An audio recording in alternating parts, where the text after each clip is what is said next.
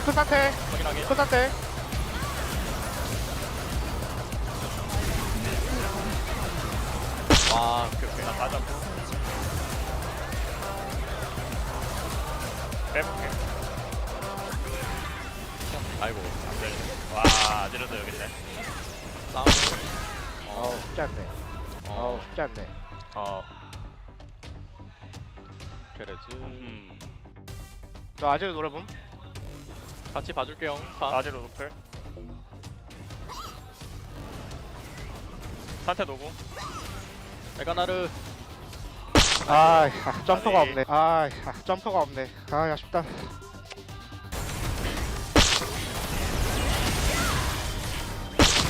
상대 3용. 이거 먼저 밀기 좀 애매한데. 여기 와서 밀어. 카이사 없다. 우리가 먼저 걸기 힘들어. 여기 이쪽 걸기 힘들어. 우리 무조건 카이사 봐야 돼. 이거 확인. 이거 아지르 크샨테 다 잡기 힘들거든. 확인. 무조건 카이사.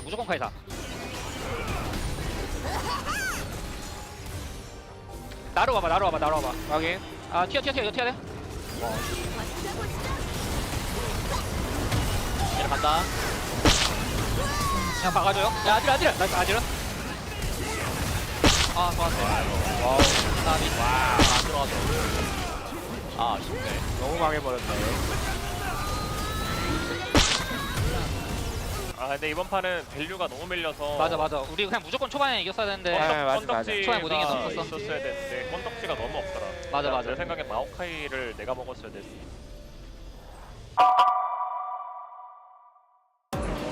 고생했어. 아니 뭐야? 아니 뭐야? 실을 상위권이야 무조건. 상위에 솔길 따랐어. 야 야합당했어. 장비 바로 유충. 장비 유재 맞아. 지만 유충. 유재 살려가 유재 맞아.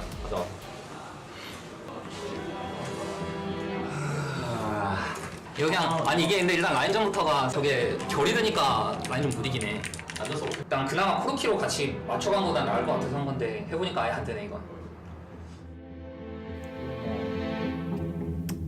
좋진 않죠. 이번에 메타 바뀌면서 제 생각에는 애니가 좋을 것 같아서 내가 그냥 애니 아질 해볼게 했고, 상대가 생각대로 아질 했고, 그래서 제가 준비했던 대로 애니를 했는데 라인전 자체가 안 되더라고요. 처음부터 안 되더라고요. 원래 그 처음부터 라인전을 좀 이겼어야 되는데 해보고 이거 그냥 엄청 안 좋구나라는 거를 시작하고 알았지. 제일 문제가 할 게 없었어. 너는 할 게 아예 없어. 바텀업계 가는데 미드계 가는데 턴 1대1이고. 그치. 그럼 내가 밸류라도 줘야 되는데 뽀삐에 나오는 밸류도 딸리고. 아니 이 픽 자체가 그치 완전 뒤가 없는 픽이긴 했어. 그래서 뽀삐가 좀 뭔가 좀 떠버린 느낌? 후반 가면 지는데 뭔가 초반에 이렇게 그렇다고 해서 빡빡하게 할 수 없어서 저희가 뭐 하나 웃어주지 않는 상황이었던 것 같습니다. 뭔가 안 되고 다음만 변형해야 돼. 일단 아지르 선픽은 무조건이거든 이게. 그러면 바텀 어떻게 할지 좀 얘기해줄래? 루시안을 우리가 할 수 있는 그림이 있나? 없어. 뺏겨. 무조건 뺏긴다. 1픽이 아니라. 그럼 벤을 밀리오 일단 벤하고. 룰로 해야지 그러면. 그치 밀리오로. 이거 하나는 뭐 벤할까? 루시안을 만약에 벤을 하면 나 루시안 벤 하는 그림 별로 안 좋을 것 같은데. 우리랑 성이 나을 것 같아? 우리가 만약 루시안 풀었는데 상대 아지르를 풀어버리면 우리 엄청 까다로워. 그러니까 루시안 성을 할 게 있어야 된다. 우리가 지금. 근데 지금 없는 거 아니야? 나는 크게 상관없다 쪽이긴 한데. 그러니까 상대하고 상대할 수 있다. 아니면 칼리를 벤하고 아지르를 꽁으로 먹든 벤을 유도할래? 칼리를 벤하고 상대가 아지르, 루시안 둘 중 하나 벤하게 만들고 나머지 하나 먹고. 좋은데요? 그렇게 하자. 내 상대픽이 안 그래. 그런 생각 좀 있어.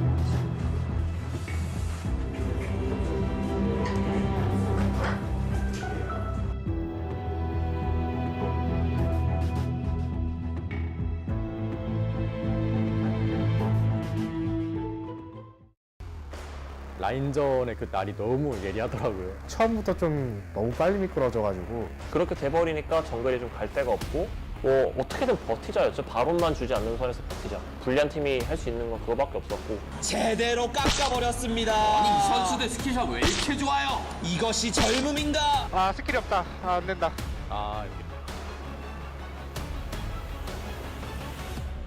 이거 내가 캐리해볼게. 오! 캡틴제! 이야, 선장님! 아이고, 걸게. 가자. 야 이거 싸워 줄자. 나이스. 짜릿했죠. 바텀 때문에 이겼거든요, 솔직히. 좀 어떻게 보면 클래스를 좀 보여주는 그런 판이었던 것 같아요. 캡틴 잭 인간 강형우의 성장을 보여드리겠습니다.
still inside my blood.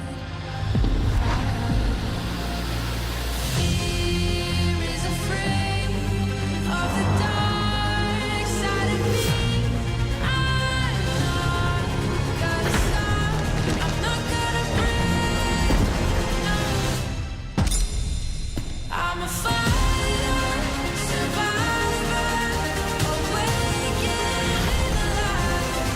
I'm a fighter, rising higher. I'm burning through the night.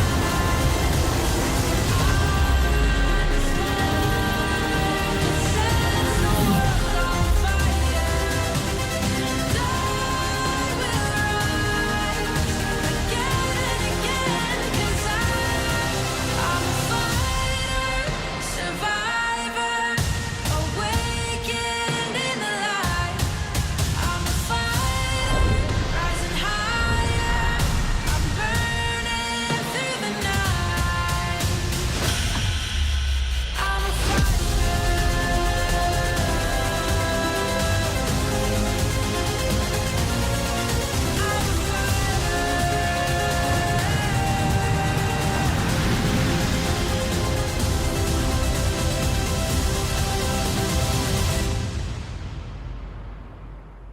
I'm a fighter.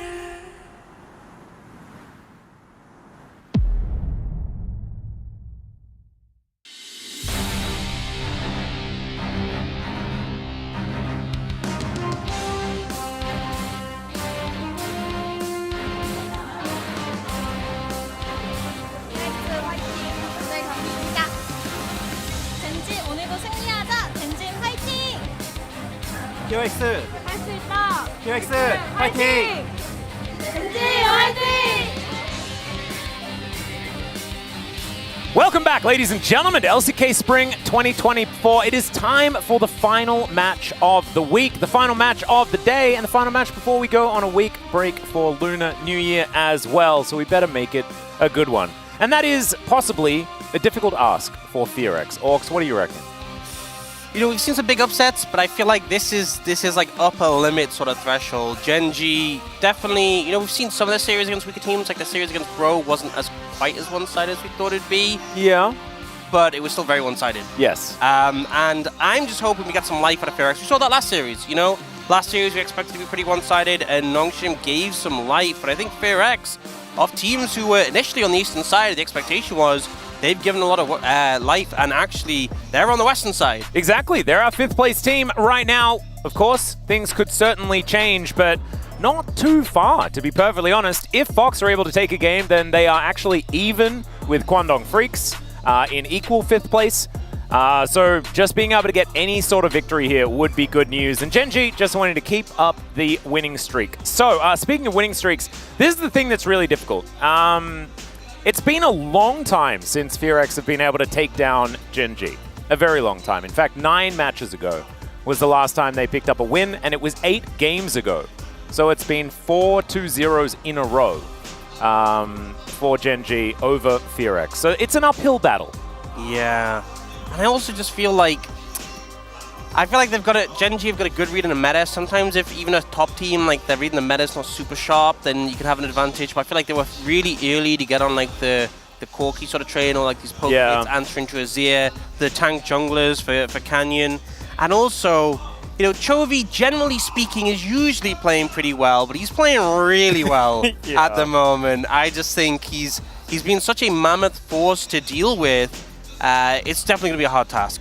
Yeah, the mid lane matchup is something we're going to focus on. Closer actually did sort of say that he's not going to be intimidated by Chovy, but whether or not he's intimidated, it's still going to be a really difficult matchup, right? These things are very, very difficult. As Keen, we all remember his last performance. They had a difficult time against T1. They had to carry Keen over the line as he struggled against Zeus. And then in their last match, Keen actually just hard carried. It was just a true top lane performance.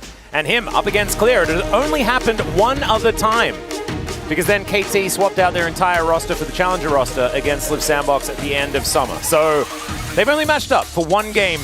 And we'll see how Clear is going to do in his second one, as we're going to welcome Live Sandbox to LoL Park. Clear going to be leading the charge. You can see some smiles on the faces of Live Sandbox here. And Well, not Live Sandbox, Fearex, sorry. I get a little bit confused sometimes. You'll have to bear with me. I am Old Man Atlas after all. But Fearex, they still have all of those vibes that they had when they were Live Sandbox last season, when they were Sandbox, when they promoted into the LCK alongside Griffin all those years ago. They've held on to it, you know, and it is just unbridled aggression. And oh, Finn is watching you. It's on the fan sign. Sorry, G-Sun just let me know. That's actually very, very cute. And he is. So Clear and Keen, they're the main ones that really do need to make sure they step up their game today, because we've got Finn and Huni. And so be scared of picking Rumble. That's what I would say. Well, just pick Rumble and build how Huni wants you to. And then you get his POG vote. But also hit every equalizer. Well, otherwise, like if you do another Dorani equalizer like in game 2, like that one around the Baron pit, like we may not have had Huni like on the desk. I think it took a lot of effort. That's actually part of the reason we brought Finn in. So when Huni does break down and have to be wheeled out, we have someone to come in. Yeah, we have a backup top laner. Exactly. Precisely what we need. As Gen.G, they made their way out and they are looking absolutely unstoppable. And they're also doing it in such a nonchalant way. That's the thing that's really scary about this team, is they can have rough times in some of their lanes, but the rest of the team is always there to pick up the slack. This man here with 717 DPM, there is a reason for that, guys, and its name starts with core and ends in key. Yeah, he also has less damage per gold than Closer, and I think Chovy really hamstrings himself on this stat by getting a lot of gold. Yeah. So it kind of lowers the part underneath the... It's only 0.01 away from Closer's damage per gold stat, and he was in second place, so looking pretty neck and neck when it comes to that one. And yeah, I definitely look raring to go is Chovy. Yeah. Not a big yawn or anything like that. No. That was a growl. Yeah, I think. Yeah, really making it clear. Yeah, the Tigers and all that. I think for me, Fearex just need to come into this and okay, expectation for this series. If you don't beat Gen.G, if you don't get a game, it's not the end of your split. It's not a big deal, right? No. Most of the other teams you're competing with in the standings probably won't get a game or series of Gen.G as well, which is why you should go in with no inhibitions, just play your game, and whatever happens, happens. And I think that is the sort of mindset, because I think if you overthink it, if you give too much respect to your opponents and become timid, that's when you just see them show nothing. Yeah. You know, and it can really be more damaging to the mental than just sending it the Nongshim way. And I think they do need to send it. And thankfully, it is Fearex. They are a team known for sending it. Let's see what Ryu has for us as far as the draft is concerned as well, because they could, they were the ones to debut the brand jungle. That was then played by Canyon a few games later, and that is definitely cool that we have both Willa and Canyon in this game. But Coach Kim not looking too perturbed either on the other side of things. So Fearex going to be starting off on the blue side for game number 1. And Gen.G have been very, very good at winning in general, but also winning on the red side. Red side does seem to be the place that they favor the most, and Keen teams. Keen teams just like it. Not sure they really differentiate, you know? I think they just kind of... So they just like being on Summoner's Rift? Like, that's the thing? They're just good at winning in general. That's the winning placement? Yeah, rather them. Bans starting to come through. Targeted jungle bans already. We've seen Canyon really lean on these tank junglers, and it's no surprise we're starting to see them closed off. There's still Rel, there's still Vi, there's still Poppy that stand out. On the other side, these feel like a little bit more targeted bans, taking away Execute's engage potential on the Orianna, also a solid pick for Closer, but just a very strong first pick, honestly. We'll see what Fearex, because Vi is still open. They banned the Varus, so Vi's open, Corki's open. A lot of picks available. That's a lot of things. But of course, Gen.G, not the ones that are really too worried about it. There's only one pick that you can collect on the blue side, and it's likely going to be Lucian if it is not going to be banned away. And so then Melio Corki, Melio this, Melio that could certainly come through, unless Execute wants to play Melio, but he definitely doesn't. He's Execute, right? And Senna could be a choice, and they are going to lock that one away. Senna has been very high priority. Yep, a lot of pairings you can go for. We obviously did see it punished by T1 when Senna was picked and they went the Kate Lux. But I honestly feel like, in terms of strengths of this Gen.G lineup, I think bot lane laning strength is honestly one of their weaker points. Whoa. But they've decided to go with a really strong lane into the Senna. Nautilus, one of these picks where it's very hard, even with Senna's range, to auto Nautilus and not be in hook range, and some good synergy with the Callisto as well. So, you know, me saying I feel like one of the potential weaknesses of Gen G is that bot lane laning strength. They immediately answer with a lot of 2v2 power. Tahm Kench is great later into the Nautilus, being able to combat that point-and-click ult, but you don't have the safety you used to on old Tahm Kench. Your Devour's not on a 20-second cooldown available before level 6, so potential avenue to exploit. And now for Fearx, you could just lock something like the Corki. You could go in the jungle direction, you know, Poppy available. You could go for looking towards the top lane for that Rumble.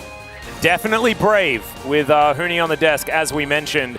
I do feel like this is a bit of a trap set up by Gen G, though, because this Corki location for a pickup, if they would like it, is pretty comfortable. Yeah. And they can now ban away the likely answers from Closer, which are in the form of Aurelia, Yone, Akali, these sorts of things. And then Chovy just gets to have a great time. And Chovy was the guy that really made, like, I imagine over this week, if you didn't watch the Gen G series where Chovy just completely destroyed everyone on Corki, maybe you're like, why do they keep talking about Corki? Well, this is the reason why. It's this guy, when he plays as champion, it just does too much damage.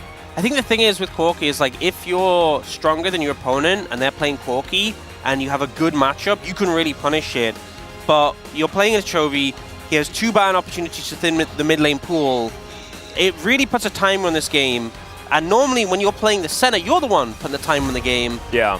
But not really necessarily going to be the case at this point. We have seen Corki lose later on, but also, like, you're now going to need really strong sources of engage in your composition if you want to get on top of that Corki. Aatrox banned away, which I love. We've seen Aatrox paired with Corki a lot, because if you dive into the Corki, Aatrox is there ready to hit a 3-man sweet spot. Yeah. Well, there's the Aurelia ban. Of course, Closer did bring this out in their last series.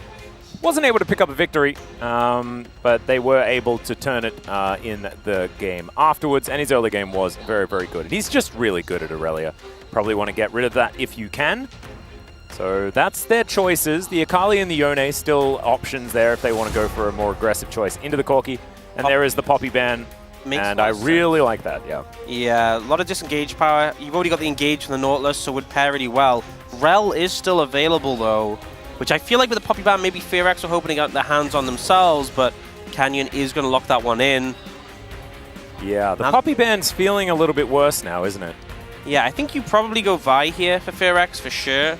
I think of what's remaining, that's kind of like the standout, and also, you know, gives a good option, but they're actually not going that direction at all. Quick lock-in off the Wukong Silas, so still going for that dive threat, and really committing to, we're going to try and kill the Corki. In terms of ults to steal, the Rel ult, Nautilus ult, pretty solid options.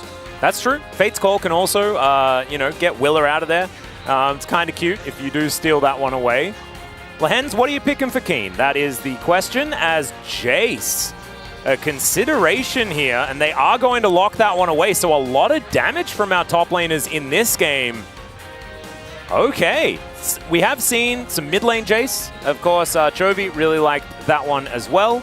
But Keen was one of our Jace players. Now Clear versus Keen on that top side of the map. We're going to have a magnifying glass for that one. That's going to be very interesting. Yeah, I feel like it's such a throwback, you know, seeing Jace Rumble come out again. And I feel like the edge in terms of ganking power is in favor of Canyon. Any gank top can really spiral this lane in either favor. But I feel like Gen G have heavily committed to the poke aspect of the composition. Not satisfied with just the Corki, committing to that Jace as well means if you don't find the engage, you're going to have a bad time. You absolutely are. And the fact that, yeah, the extra layering of poke, and there is still some frontline options with the fact that they did manage to lock down the Nautilus very early on in the draft, and they have the Rel there. So Keen and Chovy going to be the two of them just raining hell down onto Fearx. If you are a Fearx fan, though, there is one thing that you can hold on to, and that is this team will always go in. Yep. And they have a composition that has a few avenues, not a massive amount of engage, to be perfectly honest, but a Tahm Kench can always dig his way in, see what he can find, and the Silas can dash around, and then Gen G just going to do their very best to hold them at arm's length and shoot stuff at them. Interesting drafts to start us off. Let's jump onto the Rift.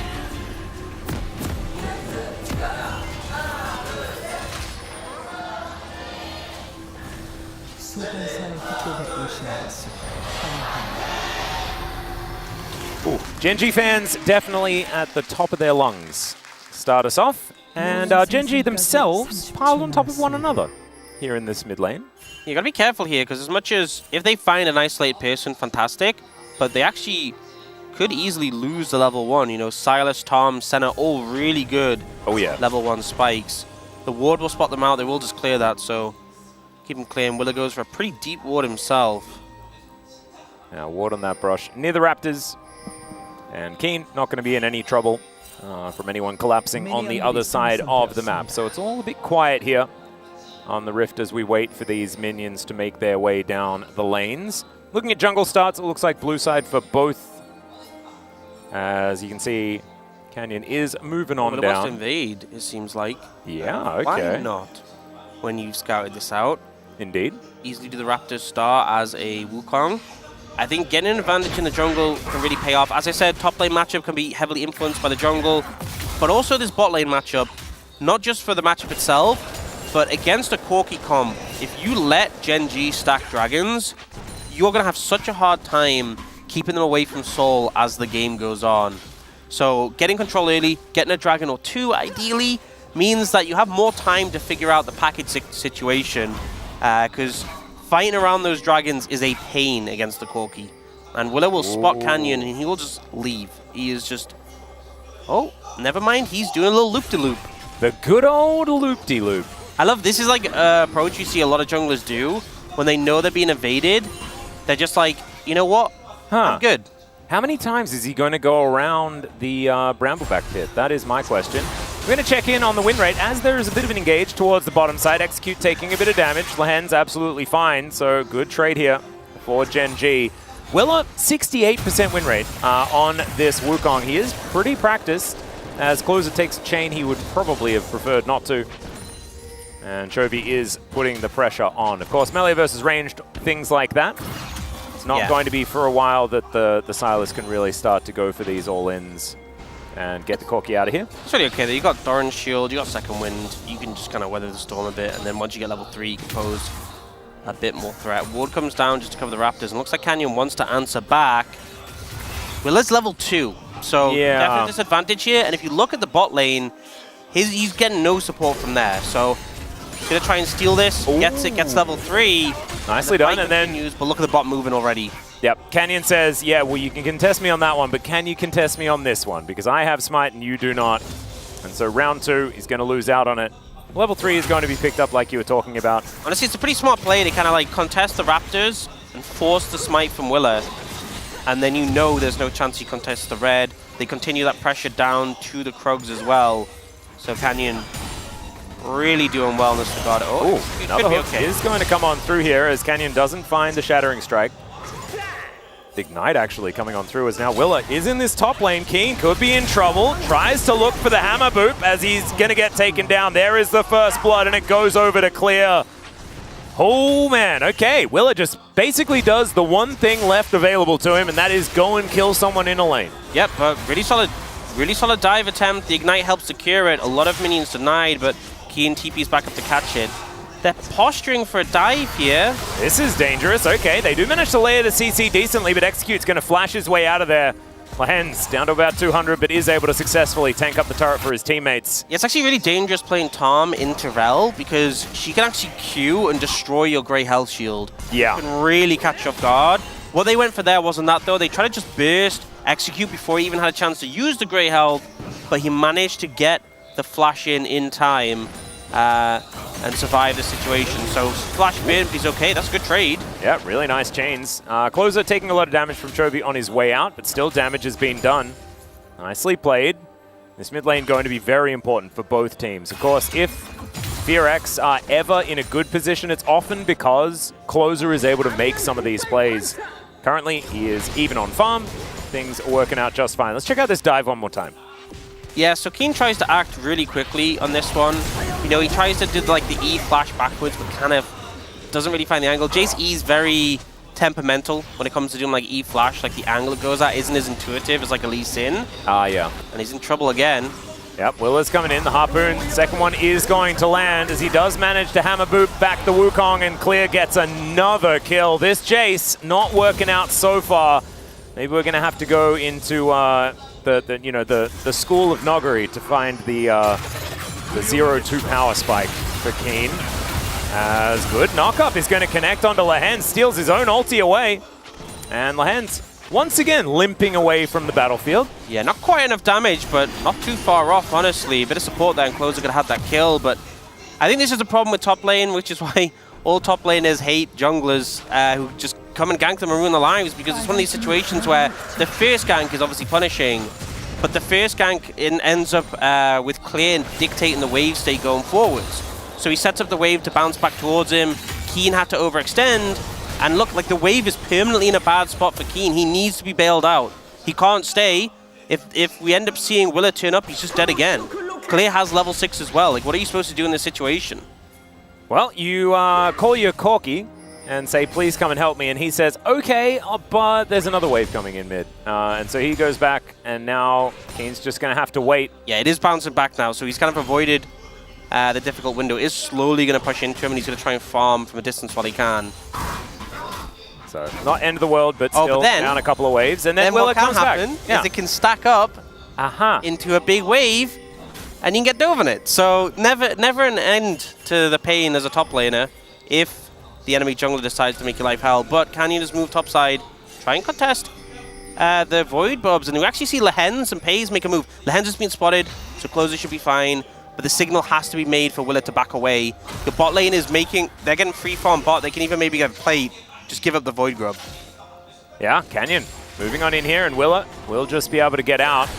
So Void Bubs going to be prioritized, and this whole wave, Cannon included, is going to go down. They take one Bub, and Clear, remember, has his Equalizer available. He also has Sorcerer's Shoes. I don't think Fearx should need to move up to match that. I don't think it's a big deal if you're losing the Void Grubs. Just opt out of the fight. Like, yeah, take some plates. Henna could have got a plate, maybe 2 in the bot lane. I just feel like I think Genji overcommitted for an objective that isn't valued highly, and they didn't get punished because Fearx matched. I think they should have just taken the advantage. And then there is, a couple of Void Bubs going over to Fearx anyway as the dust settles. So not exactly the greatest for either side, as you said. Overreaction maybe from Fearx. As Chovy taking a lot of damage from Closer. Rockets connecting. Down to about 300, as now Canyon looking for the Wukong, and he will be able to find it. Keen now burning, and Clear is just huge. Oh, is he going to survive? The answer is no. And Clear, can he get another one? Just the Flame Spitter damage is ridiculous with these Sorcerer's Shoes, and Canyon almost died too. Take a look at the inventory, I guess that's a few difference. So much damage from this Fed Rumble. Spaces get that lower third ready, am I right? Yeah, I think Huni's going to do a full segment on this. I think so. The game isn't important anymore. It's about making sure we get Sorcerer's Shoes on Rumble every time. Absolutely. I mean, the damage there was just so insane. And Closer looks to be doing really good in the mid lane, applying the pressure on a Chovy. Man, Clear, we know that he's a great player, right? He was fantastic on DRX in Challenger and has had some really good moments already here in the LCK, but not as many as maybe some were expecting after seeing him play on DRX. We're going to have a look at this one more time, and it was Willa that started it up. Yeah, bit of an overcommit, stepped forwards, uses W was the main thing, which allowed them to turn on him. But here, Keen just gets absolutely blasted, and honestly, Canyon was kind of concerned for him as well. Clear, fortunately for Genji, doesn't have enough cooldowns to finish him off, but... I thought he had another Harpoon there, actually, but had used both of them already. So Genji down about 1.5k, and it's basically all this Rumble. And as we can see, that's to the tune of about 1,000 gold. And in some matchups, like if it was an Udyr or something like that, we're like, oh, the Udyr doesn't really care. But Jace needs money to be relevant at all. And if we had like a checklist of things for this game to go well, taking that, like putting Keen behind, absolutely one of them. Putting Chovy behind another, which I don't think really has been achieved. The other one that we talked about was the early dragons. It's going to get to the point where Corki is going to have package for every dragon, really hard to contest. Right now we have a dragon coming up in 50 seconds. I wonder if they can find an angle where they can get Clear to move down and be present in that dragon fight, because that will really be the difference maker. Well, 40 seconds till that one's up. In the meantime, Willa is going to try and kill Keen again. That would be 4 deaths for the man. and we might hear from Lehen saying, "All right, Keen, this time we'll carry you." Towards the end of this match, because last time it was definitely Keen that was putting the team on his back. Chovy picks up the package now, though, maybe a little bit early, but does have 20 seconds until that Drake is up and available, and Willa is in position. He can get over this wall, but not going to do so. When you have the package Corki, you don't have access to a normal W, so if you can force an engage onto the Corki and force them to be in package early, it's really strong. They don't look for it there. But now we actually have, Clear had the prio top, he's moving over. This Rumble is going to be such a huge presence in this fight. And even though like package is powerful, Chovy doesn't really have any actual items. He has a Hex Drinker and some bits and pieces. They do have some vision. That is definitely good. This ward here is strong as Execute and Henna will move their way up. And it looks like package going to be used to get back to the lane. They will give this one up unless Canyon can go for a cheeky little steal. Over the wall he goes, and down to 41. That ain't the best as Execute. He's over the wall. Magnet Storm going to be used as Canyon does use the flash in order to get himself out of there. And Willa tried to follow, but is unable to actually lock down the rail. So, good work for Canyon to get out, and now they're starting up another fight. Pays throwing some sticks into Execute as Henna does take a lot of damage with that one shot. I think it was just a pierce from Pays. Not really going to find too much more. Yeah, so overall, pretty good for the side of FearX.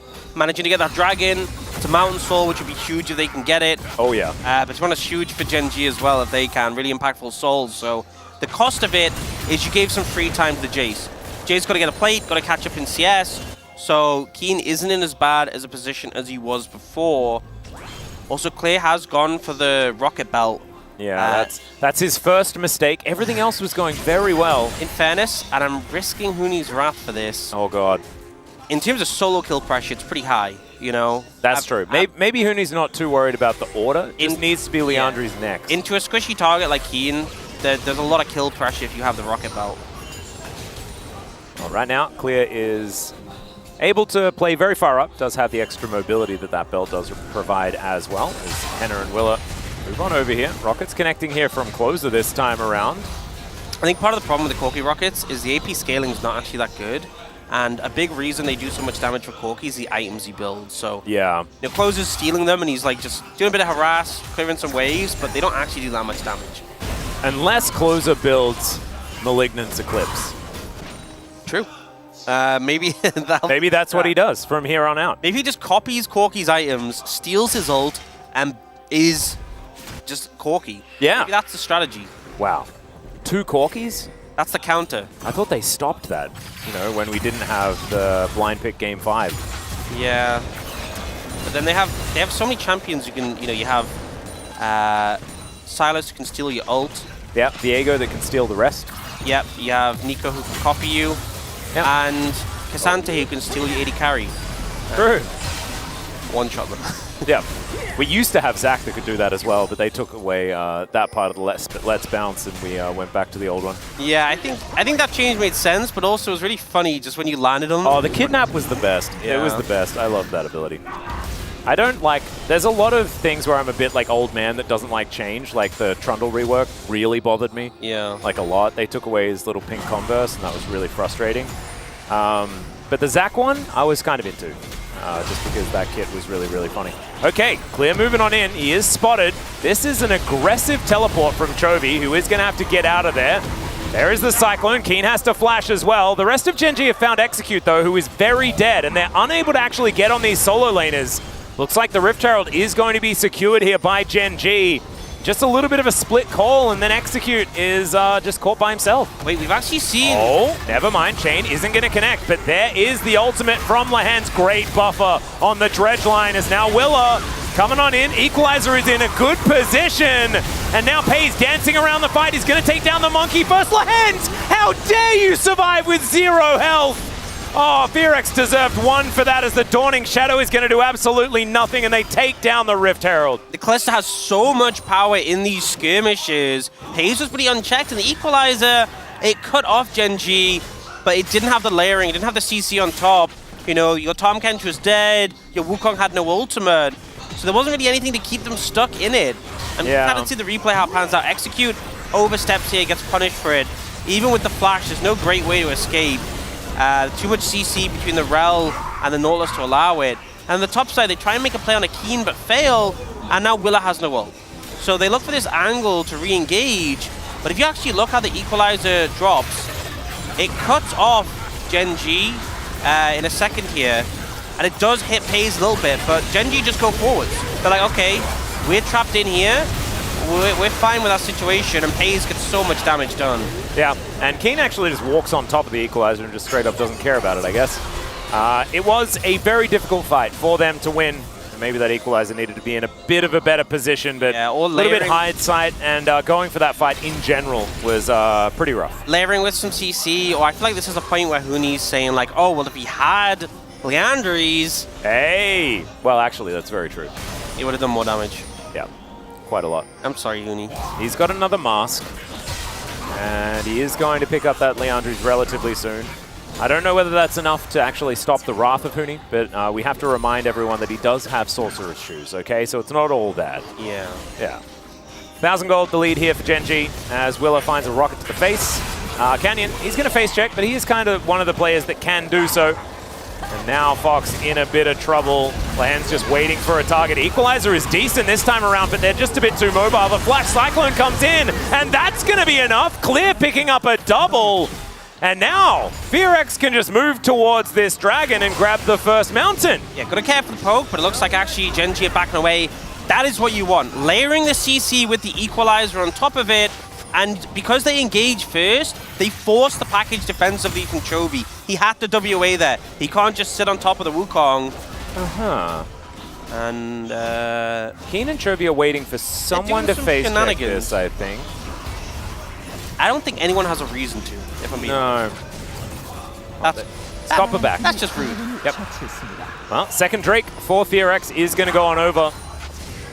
And yes, the Corki is going to be a problem, right? Like, that is still going to be the thing. We know Chovy's Corki is almost a different story as well.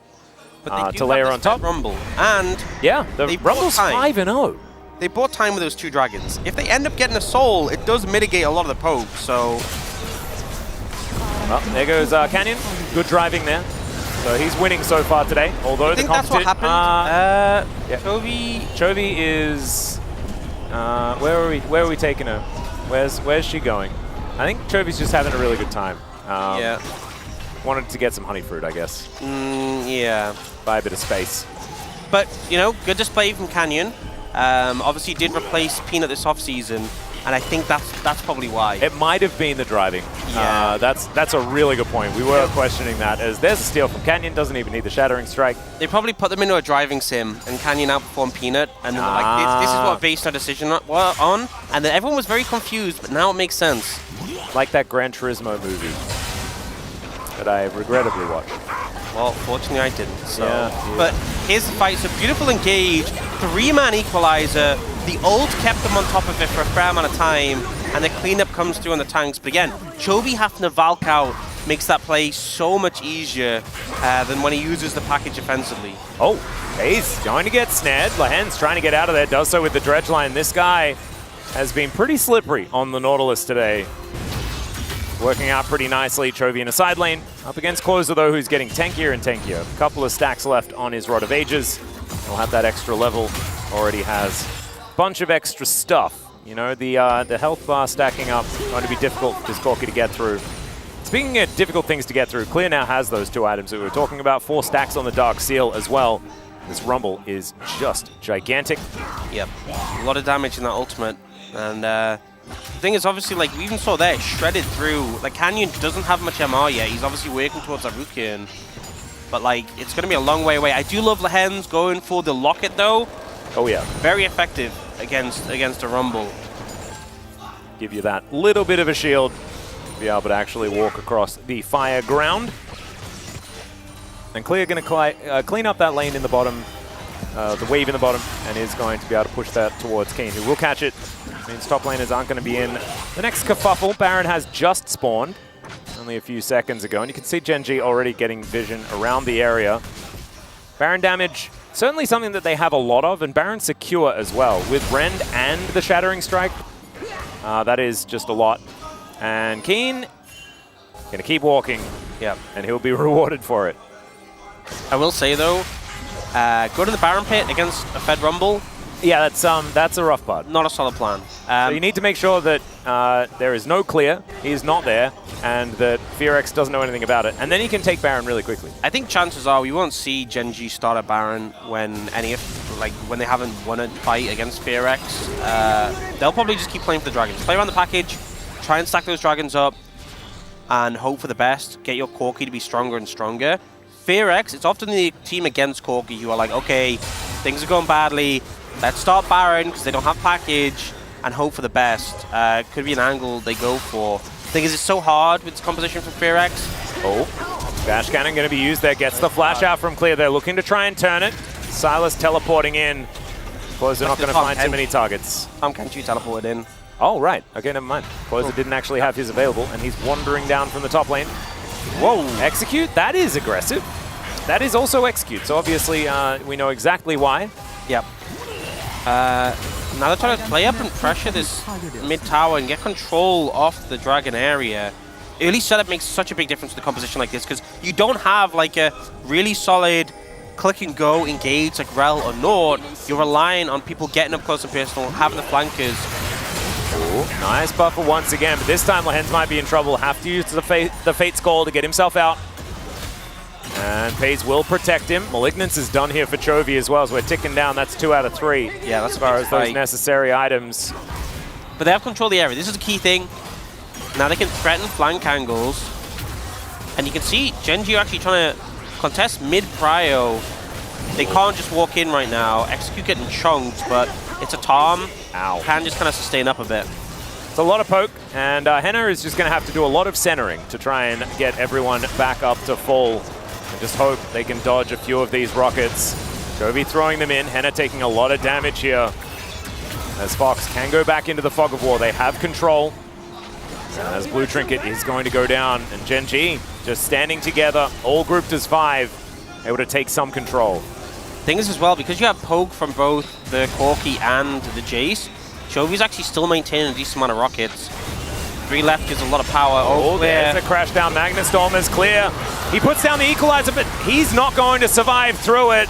And Canyon, yeah, he was snared, but they managed to get themselves out. And without their Rumble, and especially now that all of that money goes over to Gen G, wow, this is tough. Specifically Chovy as well. Just got 800 gold. So, you know that timeout we like to talk about? Yeah. I think we just ramped it up, you know? Yeah, I think he might be able to just go back and just build an Eclipse, right? He's going to grab some local gold from this outer turret on the bottom side. And we're going to have a look at this again. Canyon just found the straggler, you know? Yep. The one Gazelle away from the herd. They just kind of overextended. Gotta respect the fact you don't have flash. Chovy gets all that gold. And I don't think he quite has Eclipse now. Hexdrink obviously slowed him down a little bit in his build path. But the thing is, next Dragon, in 4 minutes 40, he will probably be... He's actually gone full more. That's interesting. I don't agree with that. I don't agree with that. I think Hexdrink was doing enough. Yeah. I think having the Eclipse spike is so big. He might want to be more of a battle Corki, and with the lifeline, you can definitely do that, I guess, with the more.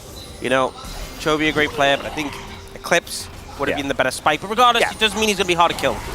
Well, there's an Abyssal dive as Canyon could be in trouble here. He's taking a lot of damage. Dawning Shadow as well is going to be layered on top. Crashdown comes through, but he's still dead. Clear with the Flame Spitter. Going to be able to get some revenge after he crashed down on top of him just before in their jungle. And now, with no Canyon, this should be Fox starting off the Baron, and there's no equalizer used in that little exchange either. So they can still have a fair bit of power to try and defend. Yeah, the important thing is Chovy out of ammo now. Yeah. Reduced. In goes Lehens. The Baron down to under 50%. They look for the turn. The equalizer is not great. And there's the flash forward from Lehens. Clear. Oh my goodness. Closer taken down by Keen. The Fate's Call is massive, and Gen G just roll over the top. It didn't even look close. Henna's flashing, but he's still going to die. It was a last-ditch effort to pick up a kill onto a Lehens that was definitely going to die. And Gen G, like, there are some ways to make a Baron play. That was not exactly the way I was expecting, but it was effective. They could have just finished the Baron. The jungler's not there. I think this was the worst way to handle the play. This was a good play. They catch Canyon, the knockup doesn't connect from Execute, but they managed to get the CC chain long enough to take him down. It's still scary. Even though you took down the enemy jungler, you're in the pit taking poke.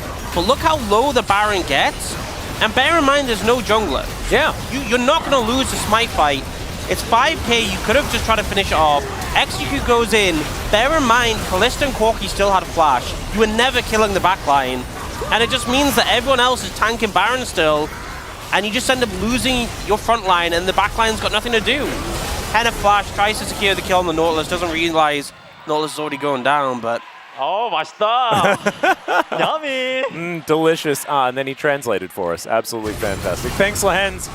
I would agree. I actually think that even the equalizer placement would have been actually good if they had have just burnt the Baron. And see, here's the thing, right? So I was saying I wasn't a fan of going the Maw of Malmortius before the Eclipse, but all Chovy knew that was going to happen. Yeah, and now he has both. And they're just has both. Okay, the equalizer going to be ignored here by Keen, but the flash is not very ignorable, so he's going to be taken down 2, 4, and 7 now, unfortunately, for Keen. But the rest of his team are going to break open the base. And yes, you managed to kill the Jace again, but Keen's pretty used to it. And Gen.G, they're used to killing Nexuses and inhibitors and things like that, and they're looking to continue that little journey. And now Willa might be in a little bit of trouble, although he does have a fair bit of distance between himself and the Gen.G members, so he's able to get himself this outer turret in the mid lane, and as you can see, represented in the Red Bull Baron power play, it's not the biggest one in the universe, so maybe getting some gold back is good. I think the big thing, the reason the Baron power play isn't that big is because they got all the gold from killing them, and then they killed the Baron. Ah, true. Yeah. So it sort of rolled in there somewhere. We're going to have a look at this one more time. This is where Keen was a little bit caught out. Yeah, a bit disrespectful, but not the end of the world. The rest of your team still are making progress top, and you got two pretty significant flashes. The Rumble flash, we saw what happened to Clear before when he didn't have flash, but mostly the lack of Willa flash really hurts Fearx's composition's ability to engage. Oh no, it's a Crypt Bloom as well. That's not a Void Staff, and we know that Huni much prefers the Void Staff. Yeah, I mean, it's fine. It's not like there's two Maw of Malmortiuses, a Wit's End, a Locket, and a Kenneth Rukin on the other team. Ah, yeah. All those on the other team. Yeah, that's true. Then it would be a much bigger issue. Yeah. That's a really good point. So, yeah, no, I'm sure Huni will be totally fine with it. I'm sure he'll be chilling. Yeah. And Clear also going to have to back away from these Krugs as well. As a teleport, this is a very aggressive play. The equalizer down once again. Man, it really does not like Keen very much, who is dead once again. Does do a bit of damage back, but it is not going to be enough. So, Fearx making sure they keep Keen in the death chamber for as much time as possible, even if it may potentially cost them their base. Yeah, there's a window here as well. If you actually look at Clear's ultimate, it comes off cooldown very fast. Maybe if they slow play this dragon, they'll get it back up. But look at the poke. Yeah, 4 items on the Corki, remember? We're getting big ones in the chamber. As in they go, package going to be delivered. Oza finds him, my god, the damage is huge. And he does go down, but he kills the Tahm Kench in the meantime. And Fox, look at their health bars. Pace wasn't even there. Yeah, that was a 3v5. Oh, golly. Okay, well, Pace isn't going to be able to win the game off the back of this. But yeah, this is what we meant. As well, that's a max range hook. Really nicely done. Lahens might die almost, but no, never mind. I think he's not able to end the game of this. Oh, but the game is over? The game seems pretty over right now. Chovy dying, but doing about 80 trillion damage. I was going to say about 40 quadrillion yes. in that fight. So I think it's a worthy sacrifice. He's doing like cookie clicker levels, numbers of damage. Yeah, the numbers are just a little bit absurd. I feel like it gets to the point where the numbers don't even sound real when it's like... Yeah, hex-decametrillion and stuff. Yeah, like those. That's the sort of ballpark we're talking. Yeah. The graph's going to look pretty absurd after the game. But yeah, Chovy just goes... And we've seen a lot of Corki packages not plan out, but he positions in a way where he essentially catches both the frontliners, does like 1 million damage, and then Henna, look at the damage Henna takes! And look at, like, the rest of them were just fighting on top of the package. Yep.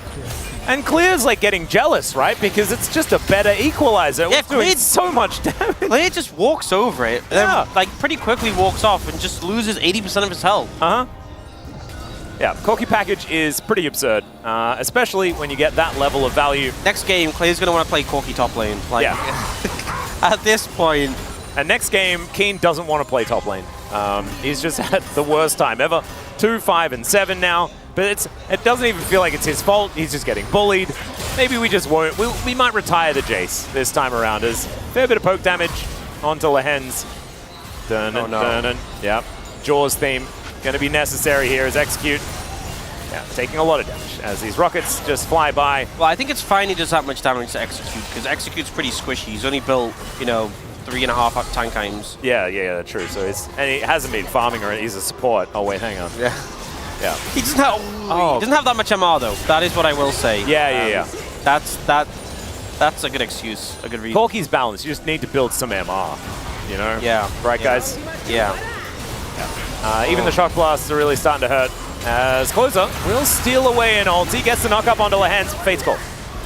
Yeah, I feel like sometimes you have those moments in the game where you just forget Fate's call exists. Yeah. That was one of them. Yep.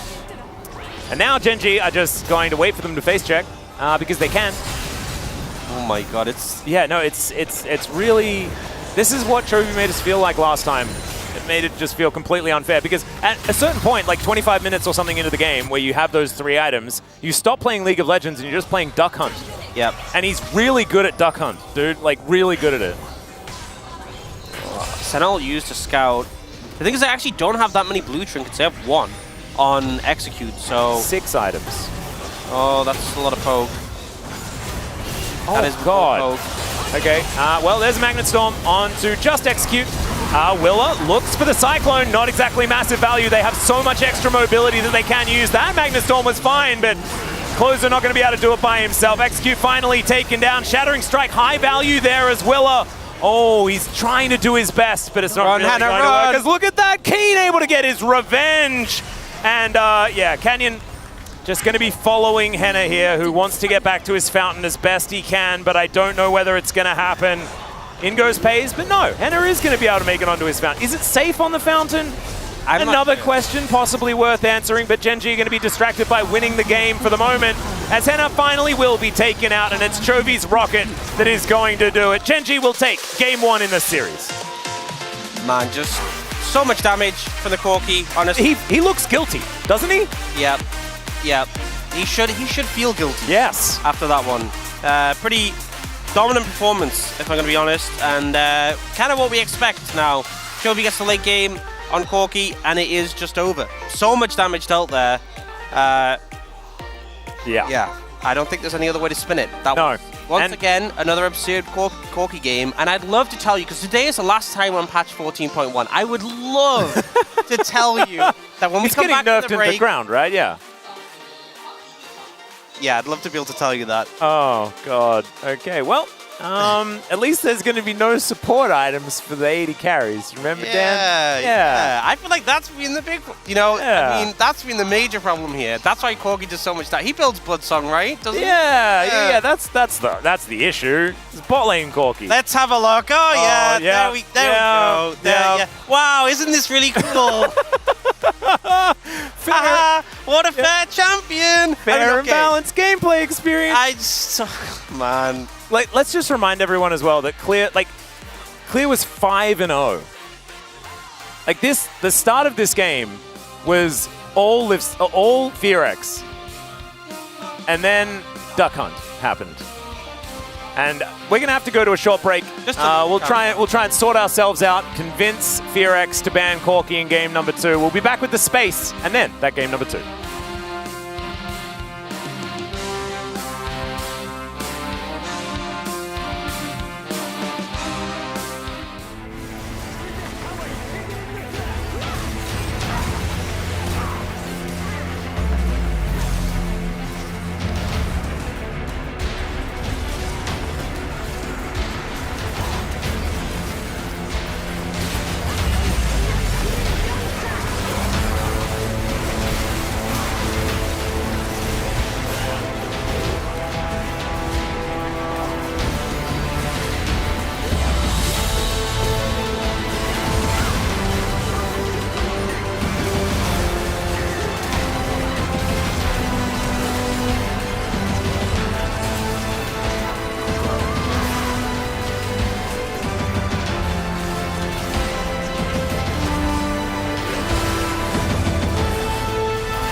그냥 미드 밀고. 나 얘네 딸피. 천천히 볼게. 앞에부터. 펜치부터 패봐. 빨리지 마. 천천히. 빨리지 마. 럼블 노고. 상 나오나? 보자. 셀 존이 없다. 셀 존이 없다. 캔치. 레일 볼게.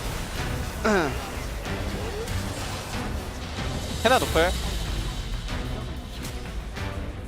미드로 가면 끝나게 되니 이거? 헤나 노플. 나 가는 중. 네 노플. 가자. 왜 이렇게 빨라? 개빨라 뭐야? 따블치자. 나 공 있어. 뭐 공 있어 미친놈 없구만. 좋은데? 그래 예측을 맞춰버리는 거야. 건명 미안. 근데 윌러 좀 잘생기긴 했네 확실히. 윌러 형 잘생겼지. 창현이가 더 잘생겼지. 그렇긴 함.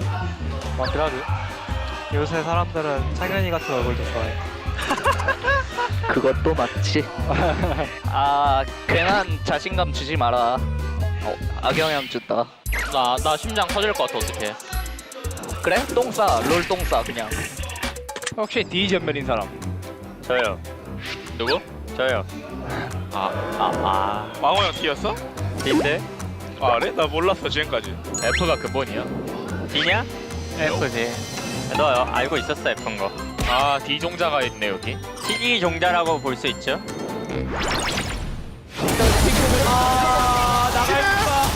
가기가 어렵습니다. 루시드는 한 번 더? 또 탔어요. 미드 쪽도 못 들고요. 또 탔어요. 아름다운 무비. 이거 둘이 합체했는데요? 이런 기술이 존재했나요, 협곡에? 새로 배워가는군요. 네. 정지됐나요? 끝까지 갈래? 뭐야? 야, 두 명이 탔다. 야 2명이 타다. 야, 타면 안 되는데? 저 일단 박아. 일단 박아. 뭐야? 잠시만. 풀어야 되는 거 아니에요? 뭐야? 왜 한 방에? 뭐야? 퍼져. 뭐야? 이거 전령이 한 방에 켜주는데요? 근데 버그 썼어요. 저희 게임 못 하겠습니다 이거. 전령 둘이 같이 탔는데? 아니 시영 아니고 정글이 타야지. 서포 그만 타라고. 아니 이걸 왜 이렇게 운전 욕심하잖아. 뭐야 이거? 나 몰랐어. 근데 이거 뭐 어떻게 해? 아니 뭘 어떻게 왜 타냐고요? 탈 수도 있지. 캐리어는 왜 탔어 그러면? 미드 갈게. 다시 미드 갈게. 야 이제 캐리어 탈 때도 뭐라 해라 그러면. 혼자 탔잖아요. 시영 제가 탈게요. 조수석에도 핸들이 있네. 나 못 찾겠는데? 크로노 브레이크 사용하시니까. 네. 나 한 번만 더 타기만 해. 내가 탄다. 제발. 알았어. 씨. 말이 없네 그냥.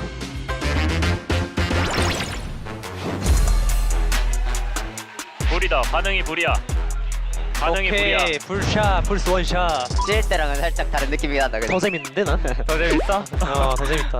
게임 집중해서 즐기고 와. 잘해봅시다. 재밌게 하자 재밌게. 재밌어. 파이팅. 애매할 땐 하지 마. 애매하면 안 하는 게 나아. 1번인데 밟아자. 야 보자. 이길만. 그러면 높을 깎고. 야 나이스. 나이스. 이긴다니까. 불 있어. 불 빼자. 오케이, 동경.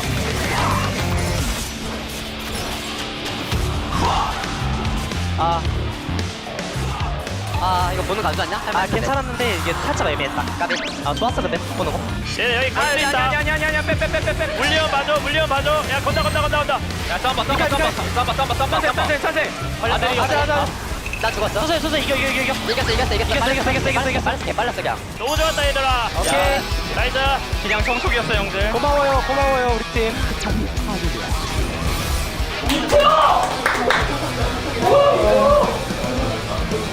마운 어플. 밀고 들어가. 야 들어가. 밀고 들어가. 야 개재밌어. 움직여. 나이스. 움직여버려. 이게 누구야? 이게 불이야. 이게 뭐야?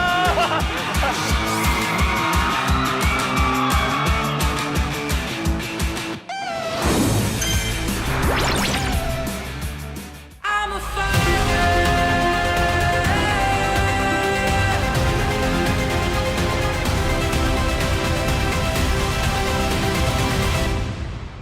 I'm a fighter.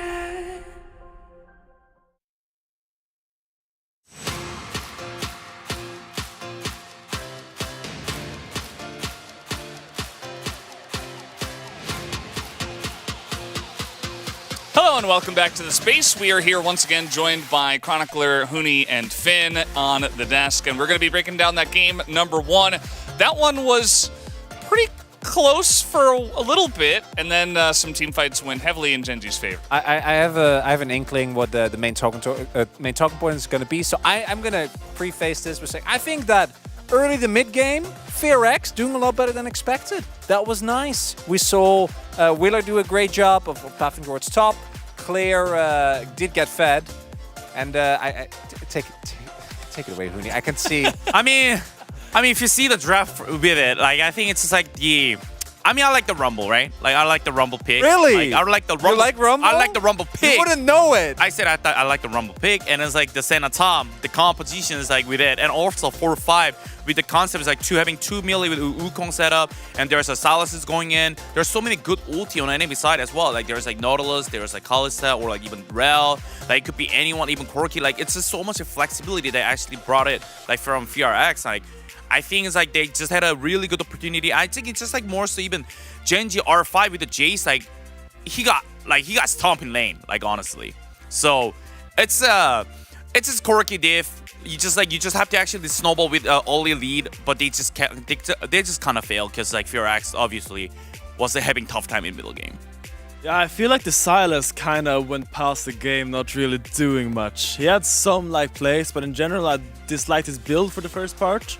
But in general, I feel like he just let Corki do whatever he wanted the entire game, and he just slowly got outscaled. I would have wished if you want to like scale alongside the Corki, you would have picked something else alongside that top side, but I feel like he could have done better. Yeah, definitely could have seen it a bit better and try to roll that lead into something more. That's not the way it worked, though. We did have this fight on the Herald. Break this one down for me, guys. So initially, and this is I think where FearX actually still look, you know, it's a little bit hit or miss. Execute, unfortunately, going down in classic Execute fashion, as Finn would know. But they are setting up these early team fights, I think, relatively well. And the way that they're able to force really aggressive skirmishing here by utilizing the Rumble ult, like it's almost enough. But then practically, they were really fed at this point, right? Like they were actually really far ahead, but you just don't see it in the fight. Yeah, I mean, what I think here is that Execute was disjointed, but FearX had a strong foreman on the top side. But instead of going into Execute side and engaging on the Genji that was walking into River, they ran away from Execute and tried to engage on the top lane. But he can just run to his tower, so he was just very, very safe there. If they walked into Execute and helped him enter that fight, I think it would have been good for FearX. But they kind of just left my main man. They left him out. They left Jong-hoon to die, but he should have gotten help. It's not his fault. When you have a Rumble, basically, if you just lose the Herald first Herald, you're not, you can't win. Exactly. It's like same as a Renekton. It's just you just pick Rumble and you're just losing that. Like it's just not acceptable, man. I just want FearX to go first, so they can go first, and then the Rumble ult comes to cut off their escape. So the other team is trapped in the fight, so they can actually fight. But they just like let the game slip away. This is so sad. The Rumble ults were interesting. Let's take a look at the second highlights here because, it seemed like there was a chance. It seemed like there was a chance.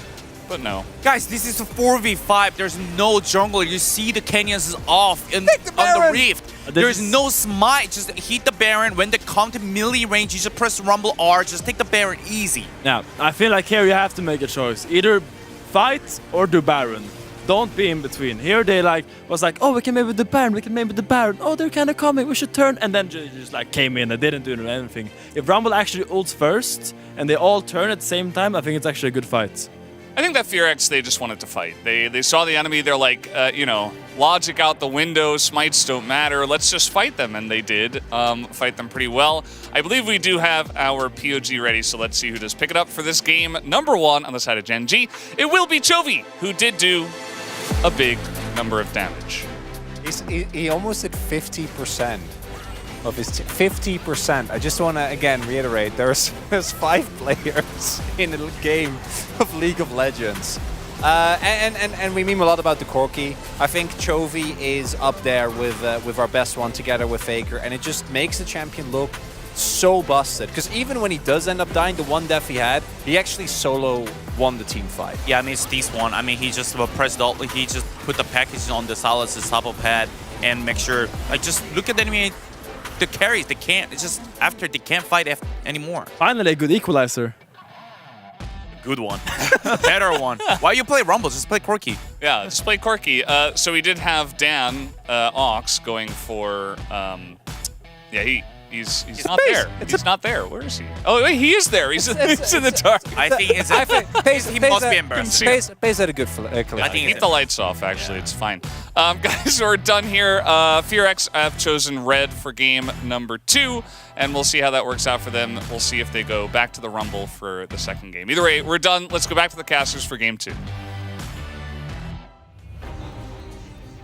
Thank you so much, gentlemen. And before you guys Ian cast kick Wing, okay, he knew that it was going to happen. He just refused. Yeah, to vote for Corki. He just refused. Refused to vote for Corki. I can't condone it. So Chovy played very well. He won POG, well deserved. But I can't condone this. It was illegal. No, it was watching that last fight, Finn is exactly right. That was the first good equalizer, and they just stood in it and died.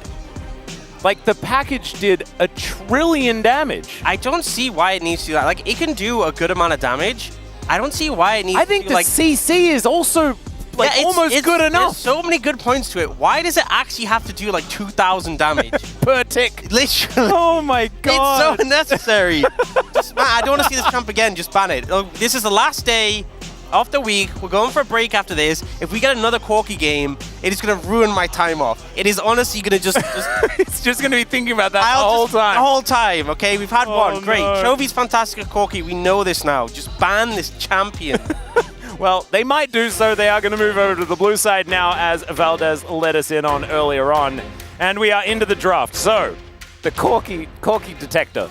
Is it there? Oriana, already taken away. A good pick into the Corki. Would be good to also ban Corki. Maokai, though, is going to be banned first. Okay, that's one not Corki. Oh, but that's a Rumble ban. That will mean that our top laners in the space are going to be feeling a bit better. They banned weaker Corki, right? Yep. With the baby package. Oh dear! Look at Chovy's face. Look at his face. He's like 2 out of 3. He's like, wait, am I just gonna play Corki again, guys? Is that what's gonna happen here? It's like, there's no way I gotta play Corki. He did 1,500 damage, like per minute. This is the Corki ban. It's fine. They're banning Corki here, and we're just gonna move on. Yeah, no, it'll be fine, we right? Can stop talking about it because they're gonna ban. Yeah, Corki no, here. because it's now definitely banned. Like, there's no way they ban Cassante or something like that instead. Definitely not. They wouldn't do that. No, that'd be so strange. I wonder what Chovy will play when he's probably when Corki's banned. Yeah, he's got a lot of other good picks he could play. Oh god. Okay. Well, they might not. They'll pick the Callista. That's fine. And so now Closer gets to play Corki, right? Because it won't be like Callista, Nautilus, Corki again on the blue side this time. That would be even more crazy. There's no way you're picking Xayah when Corki is open. Like, if they... Oh, God, no. If they Xayah Rakan here... It's unplayable. It's unplayable. I'm assuming they're going to go like Rakan Corki. There's no way you can pick like Xayah Rakan when Corki's open. Oh, I am very worried. I mean... These... Oh, no. Nah, there's no way. There's no way. There's actually no way. Henna... Don't lock it Please, you don't have to. You don't have to. It's okay. You can.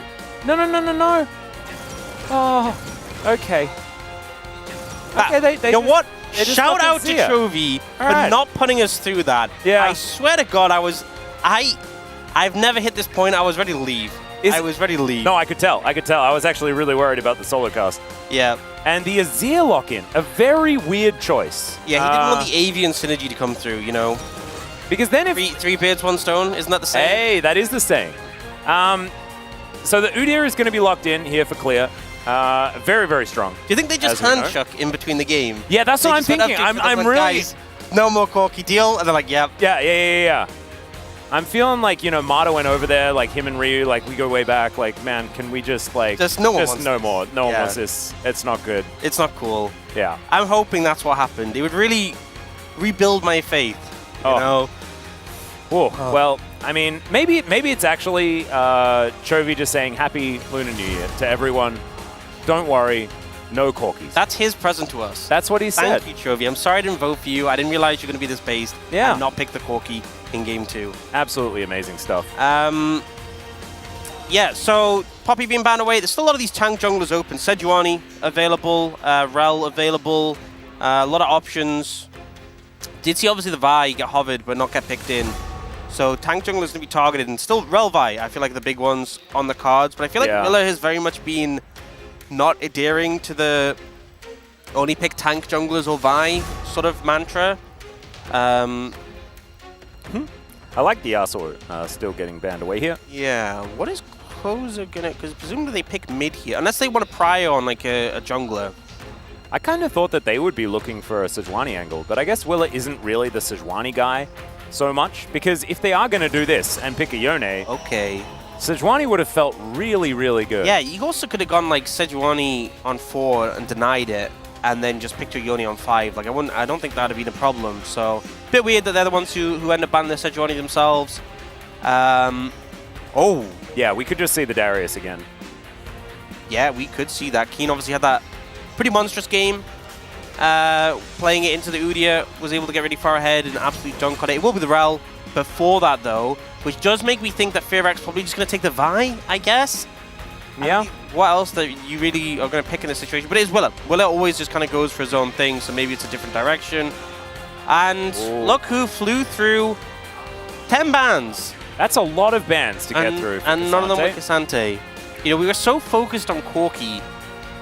I still am a little bit. As Darius is going to be locking, you'll love to see it. You know, they could have taken Corki, Cassante, and they didn't. I want everyone to take a moment to think about that. Yeah. They could have done that to us and they didn't. So thank you very much, Gen G. This should be a fun game. And we get the brand jungle again from Willa. Oh my goodness. It's an honest game of League of Legends. This has panned out so well. It has. I was so concerned, and this just made my day. Year of the Dragon, everyone. It's absolutely fantastic. What a beautiful time to be alive. And I'm not even as mad about the Xayah Rakan because Gen G balanced it out with the Azir. They didn't pick the Corki, so you're not getting outranged by the poke. It's, you know, I think both teams some cool win conditions, and it's a fun draft. Everything about it. It's down. Look at those. Just beautiful, right? Respect. You know. Incredible, incredible. So we're going into an honest game of League of Legends. I do very much like what Gen G have put together for themselves, though. I think that their mid game is going to be very, very powerful. And if, you know, things in the top lane goes the way that Keen generally makes them go on his Darius, that is certainly a lane to play through earlier on in this game before Chovy has scaled up to a couple of items, hopefully the second one not being a Lich Bane. And we're just cruising. But there are definitely some options, and with the fact that Willa is on this brand jungle, something that Canyon has also played, knows a lot about, if he gets through that first clear unscathed, he is just going to mop up every single creep on the map and do so much damage as well. It's going to be a really fun game between these two teams, and there's no Corki. It's the greatest. Jump onto the Rift.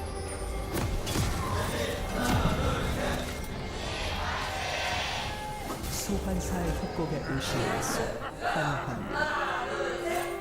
계약은 성립됐다. All right, welcome back, ladies and gentlemen. And yes, you might be asking if you've just tuned in, where's the Corki? Was it banned? No, it wasn't. The teams just agreed not to play that ridiculous champion.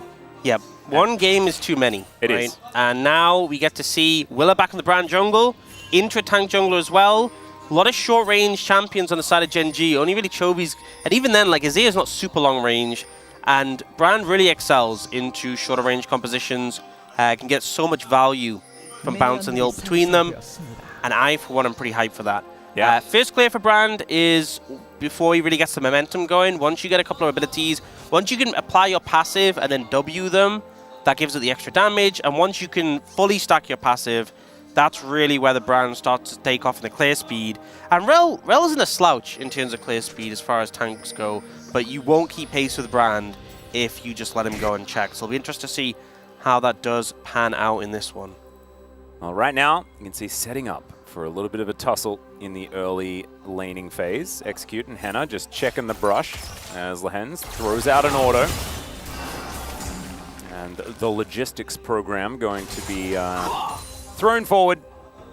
Yeah, you know, Execute went Q level 1 just to try and sustain the harass, but that pretty much guarantees you have no real pressure in return. Which I think is fair. I think it's rough to try and contest Kalista on level 1. It's not the easiest, but definitely just going to play defensive and wait for probably level 3. Yeah, and this is the problem. Like, we see this in Zyra Khan lanes all the time now. And we understand, you know, why it's picked. It's often extraordinarily safe as far as a blind bottom lane is concerned. You can get a few extra counter picks out of the draft and things like that. But you really can abuse it, and that is precisely what's happening here. We're just diving. There's the bailout, and it is not quite going to work. Thankfully, though, FaZe doesn't pick up the turret aggro, and it's support for AD carry, and so therefore, Henna is still on 0! Yep, it's honestly such a good strategy, and it's so specific to like a lane like Kalista Renata, and it's so well played. This is what we used to see when people would play Kalista Renata into Lucian Nami. Back when Lucian Nami was like the premier bot lane, you could just take control wave 1, dive them, and there's so little counterplay, because Lehens, it's very targeted. Lehens takes the aggro because he doesn't care if he dies. FaZe is still in the lane. They start targeting Henna because they want the AD carry to go down, and then Lehens just tanks so many hits. The timing is perfect as well, but FaZe also had flash on the back end, so he could flash out a tower if he did need to take a hit. Yeah, so, he has cleanse flash after a 2v2 turret dive. Yep. That is I mean, they silly. only used Ignite. Yeah. Look at the sums on the side of Fear Oh yeah, Lehens didn't even use it. Oh, it's so silly. Yeah. Really well played, really good strategy. Just a really good game plan coming out there. Huge advantage now for FaZe and Lehens, and this lane is not really going to get better for a while once you fall behind. Yeah, neither is this one. This one's looking a little bit rough as well. It's a 20s, how is it a 20 CS lead already? Yeah, well... Like, when we were looking bot, did he get dove or something? I mean, he has got a wave to pick up, but what happened? He was just zoned away from the wave forever, I think is basically what happened. As Willa's making his way in. Some boops coming down here, but the Udyr is in so much trouble. Apprehend, Keen says get over here, but he's got the move! Yeah, Willa, he's trying to get this one to work out, and he will find it. The double kill answer, and the jungle brand might be the saving grace. The flash auto kill at the end, and Willa now. I mean, I said the clear for the brand is fast if he's left alone, but give him 2 kills and early haunting guys, and yeah, it's going to be a pretty fast clear. Yeah, no, he's, I think, round 2 on the clearing the jungle. He's going to be feeling very good indeed. Bad news is that Clear does miss out on quite a bit of farm, but he doesn't have teleport, though. But he is also an Udyr, and he will do this cool thing where he builds tank, and doesn't care? And doesn't care. Aha. That is definitely a positive for FearX in this game. Gold dead even. You'll love to see it. We might be going the full 6 today. And this was not a day where I was expecting to go the full 6. If FearX can do it though, man, that would be very impressive. It's been a good start so far. I mean, okay, the bot lane thing, really bad. Outside of that, pretty good. You know, I think is the... And it's Clear stuns Keen initially to stop the follow-up. He gets the shield for a bit of health, and you see the aftershock times off, and Canyon takes so much damage. And Keen, unfortunately, he tries to set up damage on Willa, but I think it was a mistake to try and hit him when he was still under tower. Yeah, I think he had Ghost running as well. He might have had a chance to get out, but... The tower hit was stacked up so much, and I think because Canyon was tanking it initially with aftershock, it's deceptive. You don't really see the tower ramping up until it's too late. Well, now some bubs. One of them being taken for the experience here by Canyon, who is still keeping up with the brand, with his haunting guys. As now Henna is by himself. And there's a handshake, and Henna is just gonna die.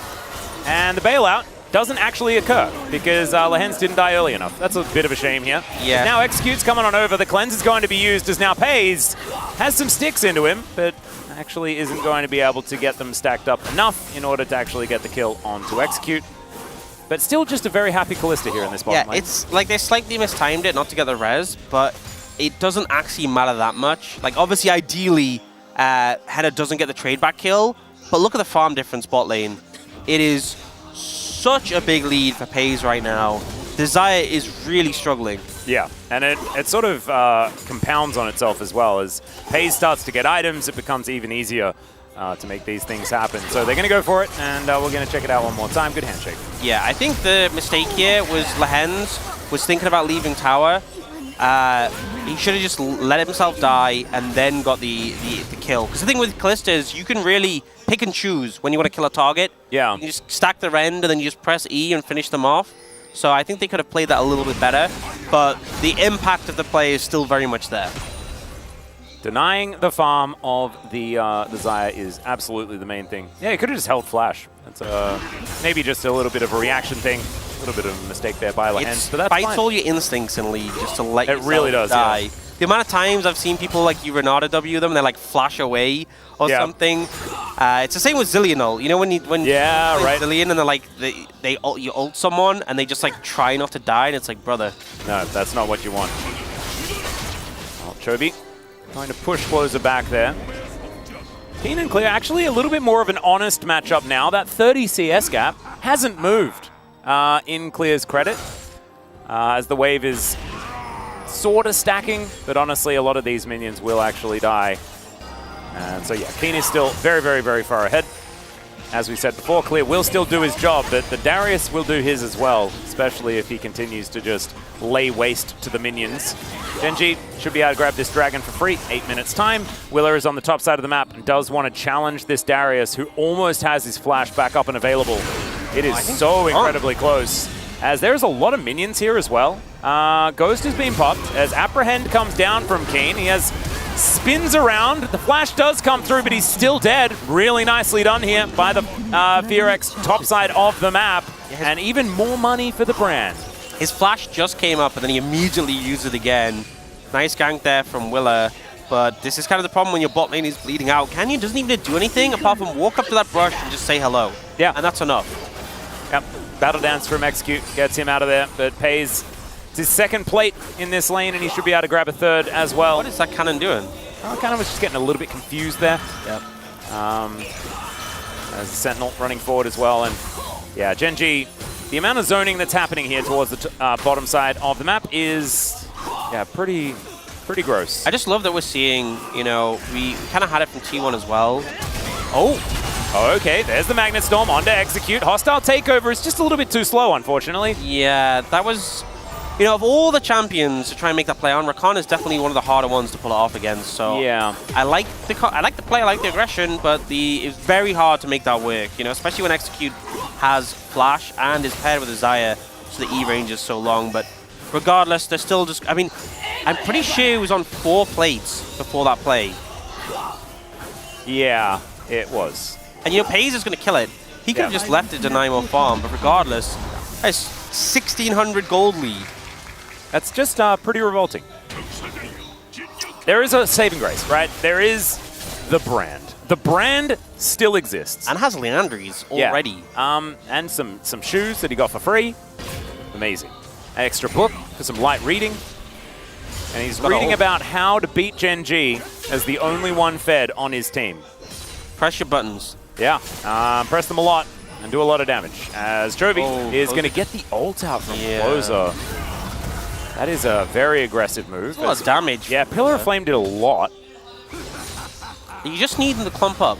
Perhaps in a small circular area. A sort of pit. That's a great place. Like a bub pit? Yeah. Perhaps? But I don't think they're going to let him approach. But if you end up having Genji in a Dragon Pit, Bub Pit, Herald Pit, Baron Pit, and you hit R, a lot of damage going to come out. A lot of satisfaction. That would be a lot of... And they're going to need it, because there's not a lot of damage that Henna is going to be doing this game. I think that, you know, Clear is just not going to be doing that much damage anyway, because he's Udyr. He's 40 CS down now. Okay, well, they are... Yeah, Willer is shown...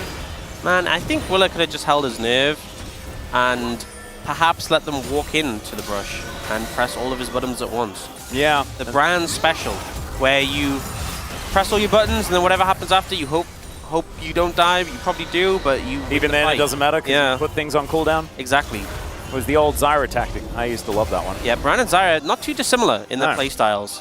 Do all buttons die? I love how old Zyra even had the passive to make it really clear. Like, that's how you're supposed to play. Yep. Just suicide to get damage off. It was great. Had a lot of time just being a plant.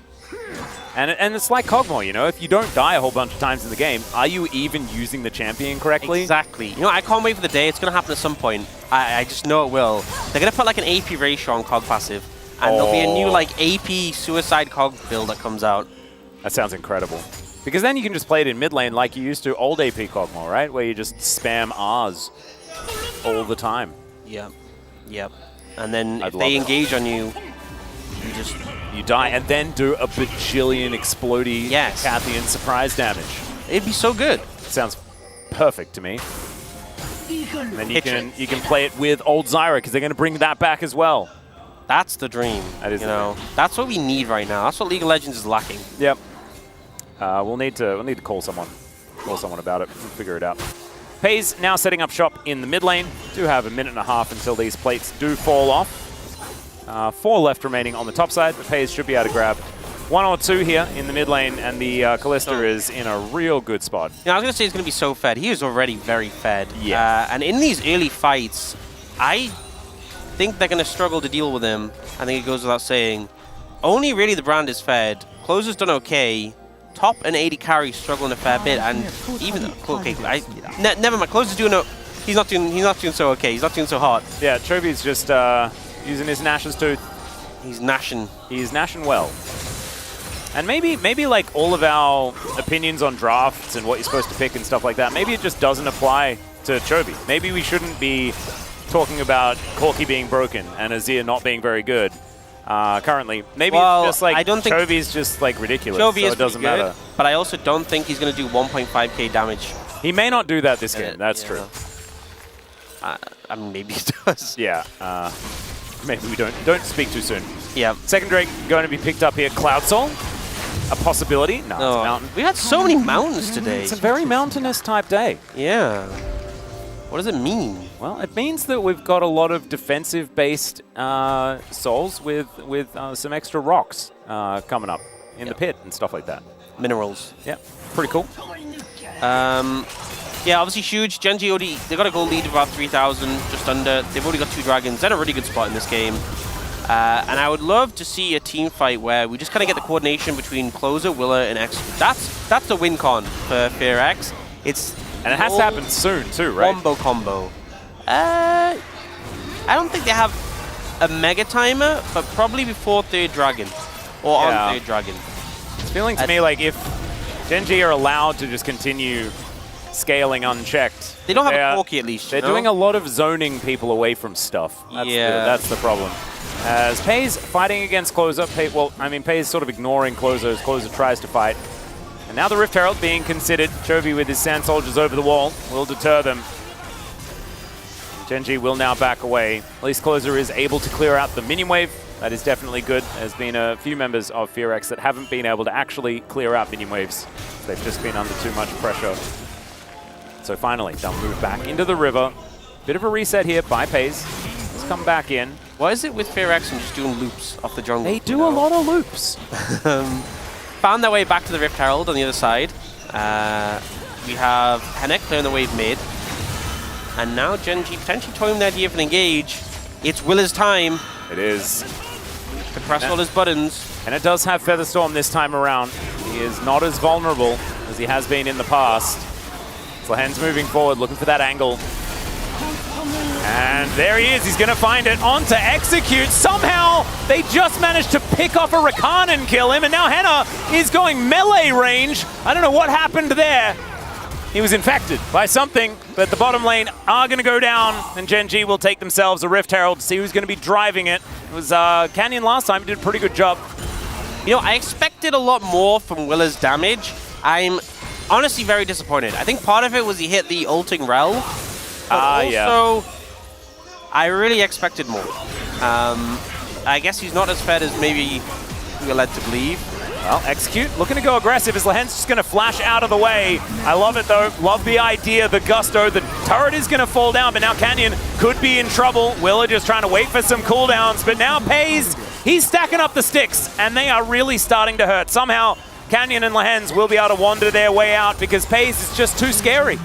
Yeah, he is doing so much damage. Blithering King, such a big spike for Kalista, and the fact he can kill an Udyr, which is a feat long thought was impossible. Yeah. Kind of shows how... We thought it was only turrets that could do that. Yeah, or Darius's. Yes. Which they actually have one of those, so... Oh, true. But he was somewhere else. I don't Yeah, know where he wasn't contributing to that kill. No, but he does have 70 more minions killed than the Udyr does. Yeah, so we'll see the replay, and I think the problem is they're kind of crowded in this area, which allows Canyon to get disengaged.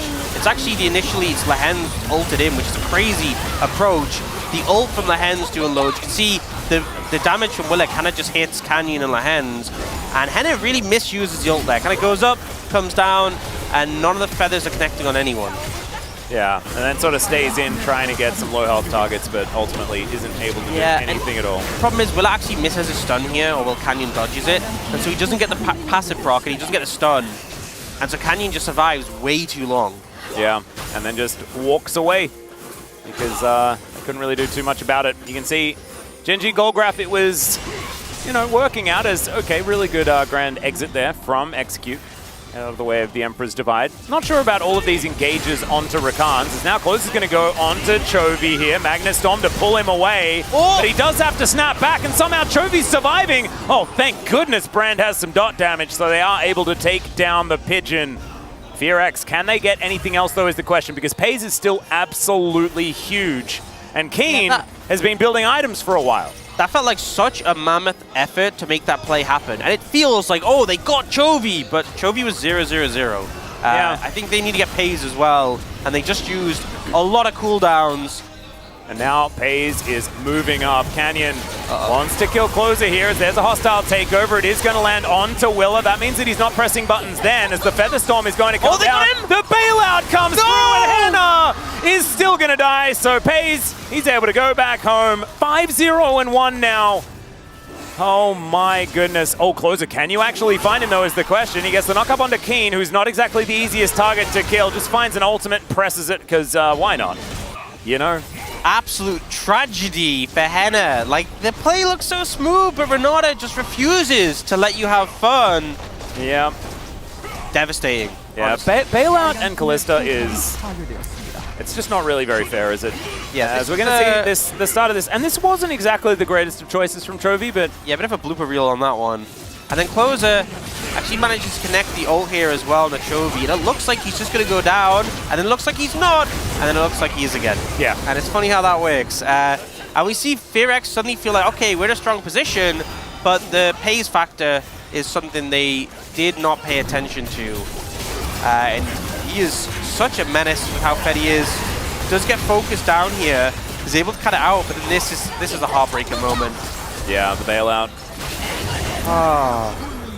Yeah, that's just how it goes sometimes. And unfortunately, 1-4-1 here for Henna on his Xayah that he has really liked in the past.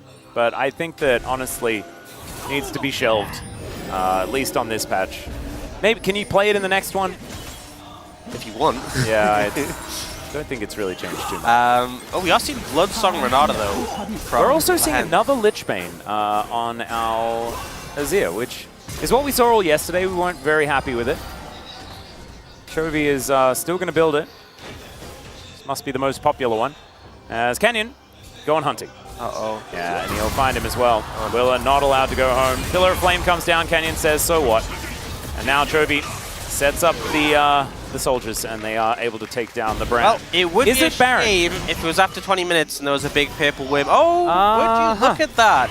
Oh, there we go. Well, remember I said about the Brandle in the Baron pit? Yeah. Oh, never mind. Oh, wait, never mind. Yeah. Yeah, that's not so good either. Well, they get mid-tower.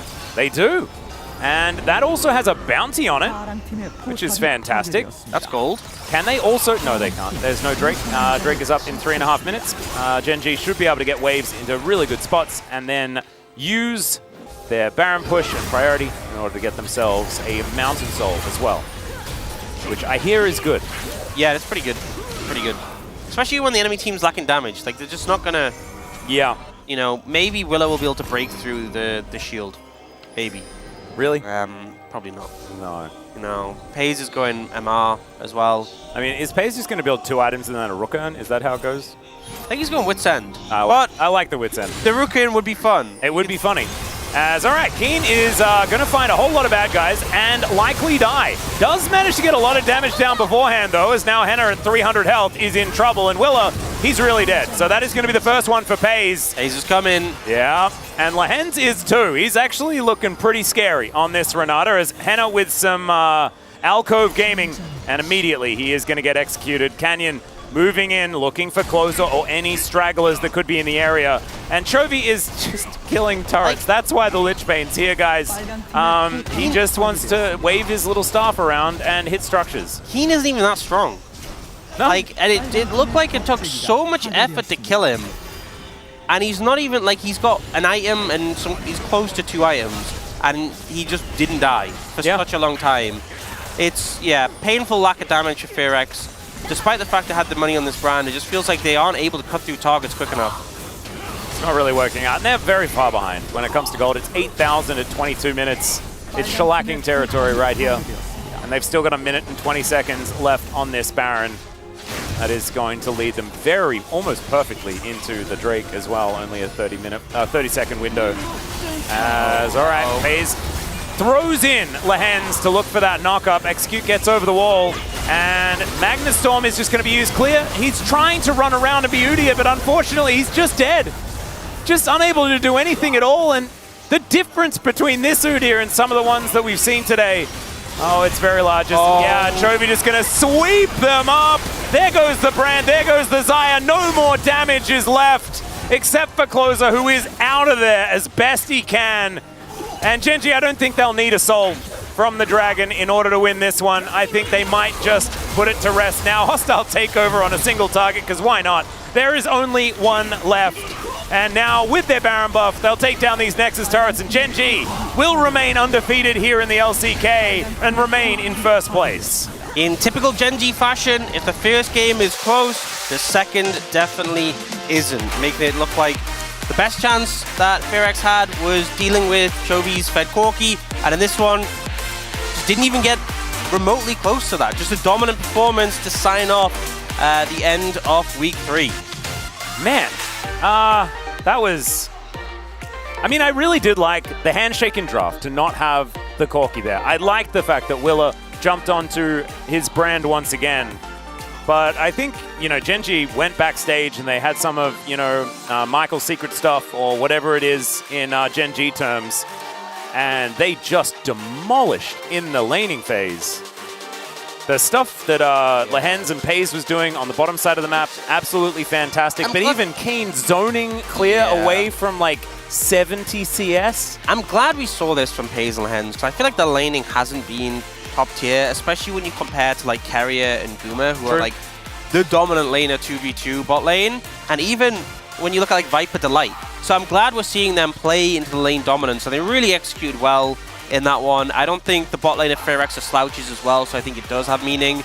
And also just we're seeing things start to get punished in the bot lane. It's kind of the trajectory we went through last year when we saw Carrier start to pick up things like the Ashe and Lux and stuff at Worlds. It was like, hey, you can't just blind Renata. And here, not letting teams get away with blinding Xayah Rakan, actually looking to punish and pulling it off really expertly. Yeah, this Xayah Rakan, I mean, there's almost too many things the teams have come up with in order to counteract it, though. I think that it is time for that one to be put to rest. We're just not going to be blind picking it anymore. As usual, Lehens, big bows to the crowd, as he likes to do, and Pays following him around. And I think that that's absolutely adorable. And what's Kyrios? Keen Darius. That's what it's supposed to be. I like it. Yeah, and just this really was the best play, I think. Like, this was really, really cool, seeing some new tech. Set the pace of the lane, really just dumpstered them. And I love as well when we see these situations where you have like a very specific punish window, like the level 2 against the level 1, and we see them capitalize so effectively because it completely shut out Henna from the game. Yeah. And I feel like Henna never really recovered in terms of KDA, in terms of items, even in terms of composure. Like moments like this not really having the impact that you wanted to see.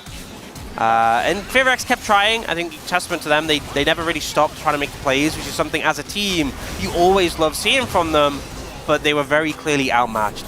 Yeah, it just was a little bit too much in the end. Good to see the Darius one more time from Keen, but he wasn't the star of this show. And it feels like it was a bit Pays and Lehens that really took over this one. Chovy just picked his ear, went into lanes and started killing turrets. And it was about this guy just hopping around these team fights. And his, I don't really think of Paze as that Kalista guy, but this was a phenomenal performance. Yeah, really solid. This sweep pretty good by Chovy as well. Yeah, nice sweep, made up for the one that he missed earlier, but yeah, Paze just really on fire with his pick. Obviously, previous game, that a solid performance, was kind of outshone by the Corki. Yeah. But just kind of textbook solid Gen G performance, what we've come to expect from them. Undefeated, and for a good reason. And they do have some more difficult teams, I guess, to take on when we see them next time, which will be in a couple of weeks' time. I think they have the matchup against KT that is going to be upcoming. Not sure how difficult that one's going to be. And if they continue to look this happy and be this confident, oh, it's a rough time. And speaking of rough, my goodness. Lehens did double the damage of the enemy AD carry. Yeah. Well, you know, we told them not to pick it. We did say. We did say that. We did say don't pick the Xayah. So, you know, I feel like we did our job. Yeah. We tried our very best. Unfortunately, they couldn't hear us. So weren't able to get that message. We should work on that. Maybe once we throw it to the space, we can actually go and have a chat. We'll go just yeah. Put up a sign in the cafeteria, something like that. Yeah. That'll be in a week's time, and so now we can say happy Lunar New Year, everyone, and we'll see you in a couple of weeks. But the space, we'll see you right now. Take it away. Thank you, Atlas and Ox, for your expert analysis on the situation. Turned out to be very, very correct. But yes, Gen G did take the 2-0 tonight, and pretty interesting stuff. The draft, I think, this time around certainly did have an impact, and we should talk about that right away. What do you think? Yeah, so I think the casters really highlighted, and I'm not going to go over it much more, but the picking Xayah Khan into an enemy good team will lose you the game. That's just straightforward. Like, you can't do that. You can't try and pretend that you're not going to get bullied in lane, because you are. If this is against like a Nongshim or another team that's on the lower end of the standings, I think it's a risk, but it's fine. Don't do it. And then on the other end for Gen G, what's that Yasuo ban about? I know the Yone didn't end up mattering, but that definitely to me is lower on the priority list than the Yone is. But also just like enemies picking Azir 1 to 3. Why do you pick your top lane on 3? Is this Udyr gonna win you the game? Or can you just like let your top laner counterpick? Just pick your mid laner on 3, drop both top laners and let him counterpick. This Udyr, like this is against Keen as well, like one of the best tops in the league. He's shown the Darius priority into it. And then, yeah. Well, I don't like it. I don't like it at all. Yeah, I mean, as a top laner, it's really sad. Like you just have to lock it in at 3 when you see the Khaleed Renata and Azir. It's kind of nightmare as well, but still, I think it is like there has to be really big criticizes on the FRX that right now at the meta, it's like it's so bad that if you can't like actually also pick up the Corki as well, and also want to maybe just pick the Xayah Khan. It's like there's a lot of things that they actually have to change as a draft concept, like especially if they are facing against like good team like Gen G, right? Don't worry, they won't. If they do, don't worry, they won't. This team has been the same for 5 years. But they have to, otherwise they won't. I just don't see any it's not happening. When they play this strong team, they will not win. But they just have to try at least. I just love how they're like basically saying in draft, you guys will not pick Corki on 3. You guys are gonna drop your solo laner and pick a assassin champion. They're just like they did, and they did, and they were right. It's so annoying. Well, you know, FRX, I think we know what they do all the time. And I think every team in the league knows what they do now, and it's very predictable. So it does come back to bite them oftentimes, as it did here in this first one. Let's go ahead and break down some of these fights. We did have this fight at 15 minutes at the Herald, which started off very nicely with the Fates call. Was it really a fight, or was it a one-sided beatdown? That's the question we gotta ask ourselves. Look at the Xayah here. Look at the melee Xayah. Oh, she wants him so bad. She wants him so bad. And Lehens is just playing with him. Masterfully done by Lehens. A bit silly by Henna, I have to say. Never go in on Lehens. It's always a bait. Yeah. He's like the Korean Mickix. It's like, you see his health bar, but if it's not below 0, he's alive. I mean, it's just like, it's just from the lane phases as well. I think it's just like they just hold too much, like as we said from the draft, like they just have too much lead that they can't even touch them. Like it's just, as soon as they just have face to face, they can't talk. It's just impossible. Hey, Wheeler was ahead. by like 1k while every lane was on fire. Yeah, that was really the thing. Like the bottom lane was getting dove because Willer had to show top to save the burning top lane, and mid wasn't going any better either. Even though you did have that counter pick with the Yone, it just didn't end up mattering. So we felt bad for Willer, even though he was like picking up all these kills, he couldn't put out all the fires. Jungler's nightmare. Everything is on fire. You have to carry, but you including just him, which was a great joke from Finn during while we were watching the games. Let's take a look at highlight number 2, which was the final fight. Basically, they just smashed them over the heads with their wallets. Yeah. This was rough. You see, and this is to their credit, FairX will never give up, never surrender. But and you can't. But is it really that different if you just throw your bodies into the meat grinder? And at this point, the game was already pretty much done, right? But I think you do see that Gen.G, a very, very different style than we've seen from them. And I think after the game number 1, Costas were alluding to this as well. This is really good, just showcasing again why this team is currently undefeated, right? Like, yes, they mostly play front to back kind of team fight style, but if you give them any space in the early game, they will take over. Yeah, I mean, it's honestly, I think it was like really good, the game, the example for Gen.G that, like, I think it's like more so when Gen.G actually play a face against like good team, like there was no like actually stomp, but like still, like when they play against like mid or lower team, like they stomp a lot, like especially game 2. Like the game 1 is like usually kind of like going kind of 50-50. They take a slow. As soon as it turned to game 2, they just, you know, they just play whatever they want and they just stomps their enemy team. What's a hard watch, honestly? I feel really bad for your boy. Yeah, it reminds me a lot of Astralis last year. It's like, oh, the game is over really fast and we make it end really fast. Either a win or a loss, it's gonna end like before 27 minutes. Yeah, it definitely feels like very similar energy between those two teams. Let's take a look at the POG here for game number 2 and see who did get it on the side of Gen.G. This time it will be Pays with, you know, just a casual 10-0. His first POG so far. And Pays has, I think, a teamfight's still been pretty consistent, but his laning phase of him and Lahans has definitely been, I'd say, the most criticized thing for Gen.G, because it really is the only very observable weakness that they've had. So for them, this must feel really, really good. I also think that he has played a lot of Varus, but it's mostly been things like the Aphelios and getting to play the Kalista, which is probably our most oppressive lane. AD carry, Lucian is more of a mid-game and prio machine than he is necessarily something that stomps in lane. Just gets the hippity-hop around everyone else. Nice confidence boost, just getting the Kalista and completely demolishing bot lane. As you should with Kalista, if you want to play it in a high level, but not a lot of people will go for that level 2 dive. That's like a level 2 dive, and you're basically saying, we're gonna perfectly execute it and trade 1 for 1. Your AD carry is not touching a single minion until we allow him to. And they didn't. It was and zero he did it. CS. He did it. So very well played. What happened with the mid vote? I mean, I mean, he was the demolishing turret a lot. It was a PvE vote, right? He was. I think he was a smashing whole turret. Inhibs, turrets. Yeah. Did you see his build? Lichbane, bro. Lichbane, bro. Finally maximizing the item build. I think the media guy wanted to go home really fast, so he was happy that Chovy was helping to actually end the game rather than end his opponents. It was a gratification vote. We do have the best ceremony as well, guys. Let's take a look at a bunch of the ceremonies we've had over the course of this week, number 3, and let's see who we think was the best. So what do you guys think? Kind of sick, kind of sick. I love the haircut.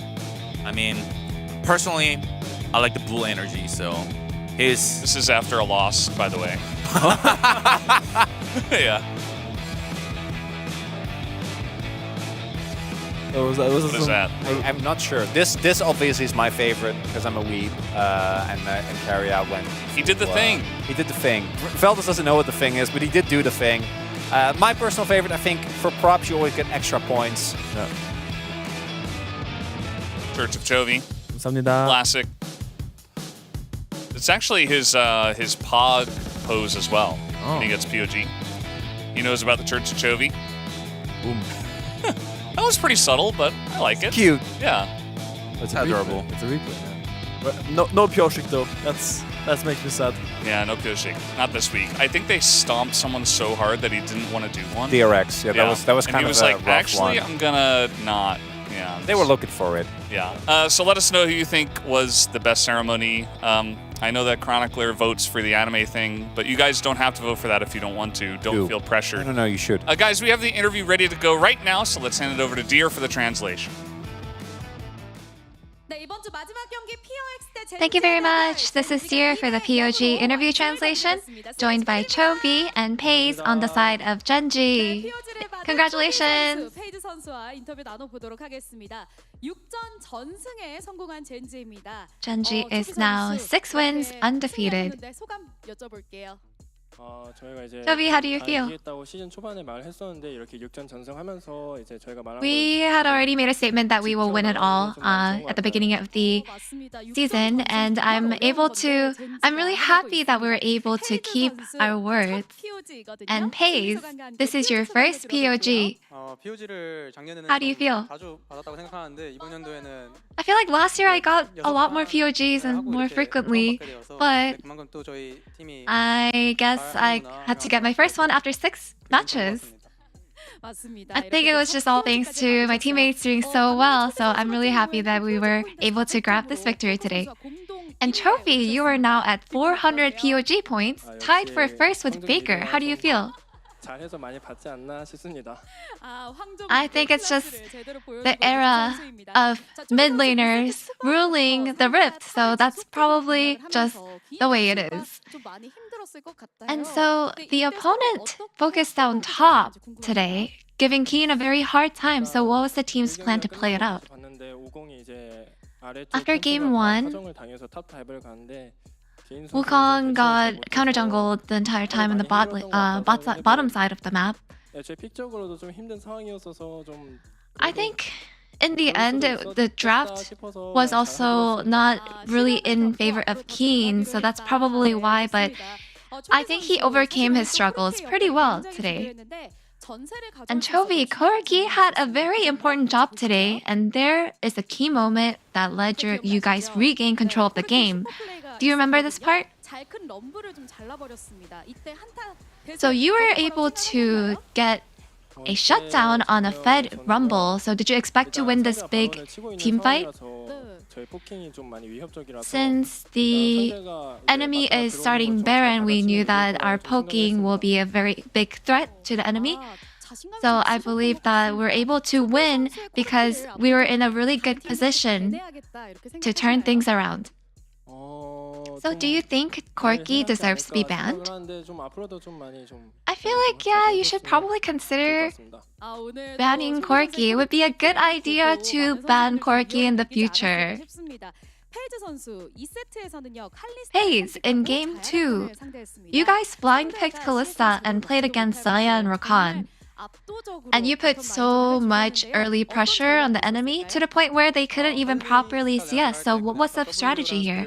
When it comes to playing Kalista and Renata W allows you to put a lot of pressure. And I believe we were able to track the enemy jungler well, and we knew where the jungler was, which allowed us to actually play really aggressively there. And there is another shocking highlight.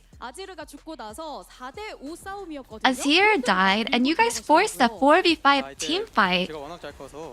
So can you walk us through this moment? I feel like it would have been pretty risky, but we all had a lot of faith in Keen, and we actually went in and forced, and we were able to chase the Zaya down until the very end, even though I would have to sacrifice myself. And so, in an interview, head coach Kim mentioned that the bot lane has to improve their laning phase, and it felt like we saw a perfect play at bot. So, what has Coach Mata taught you? So, in the process of trying to build chemistry, I think we were able to have a lot of deep conversations with Mata. I believe there are a lot of things that we can fix and improve, so we'll make sure that we are able to continue to grow as a team. Would you like to say anything to Mata? We'll do well. And Chovy, Genji is the only team who is undefeated. So what do you think is the driving force for being unstoppable? I believe the type of support that we have been getting from all our Genji fans is probably what is driving us to be undefeated. 지금까지 계속해서 보내주고 계신 것 같습니다. 자, 이제 다음 주에 휴식을 하고요. KT 롤스터를 만나게 됩니다. After the break next week, you guys will face KT Rolster. Are you confident you will be continuing the winning streak? 남은 경기도 다 이기도록 할 거고 이제 또 설날 After our Lunar New Year break, we'll make sure that we are able to win against KT Rolster. I believe it's really nice to be able to show a good performance in front of all our fans. And Pace? 되게 쉽지 않은 팀들이 남아 있는데 We have a lot of strong opponents in the remaining schedule against everyone in round 1, but we'll make sure that we are able to continue our winning streak. 마지막으로 설 인사 한번 해볼까요? 초비 선수. And any word to your fans? Any Lunar New Year greetings to them? 네, 좋습니다. 페이지 선수. A belated Happy New Year, guys. 맛있는 거 많이 드시고 Happy New Year, and I hope that you guys enjoy a lot of good food. Stay healthy, please. 전승을 달린 젠지 다시 한번 축하드립니다. And this will be the end of the interview with Chovy and Pace of Genji, and back to the space. Thank you, dear, as always, for that awesome translation. As Pace, man, he's gotten a lot better at interviews. So much better. Good for himself. Wow. 6-0 is Genji, and Fear X sitting at 3-3. Genji's still the only team that is undefeated here in series at the LCK. And Guangdong Freaks has entered the West team. Yeah, I think they were there before, but they're still there. Fear X was there. Oh, so final because they were free too. They were so there they could at have some point. So Fear X could have, yeah. So in theory, Fear X was higher. So after they losses and then Guangdong Freaks come 5th. Fear X will bounce back. Don't worry. They'll take back the rightful spot in the West block.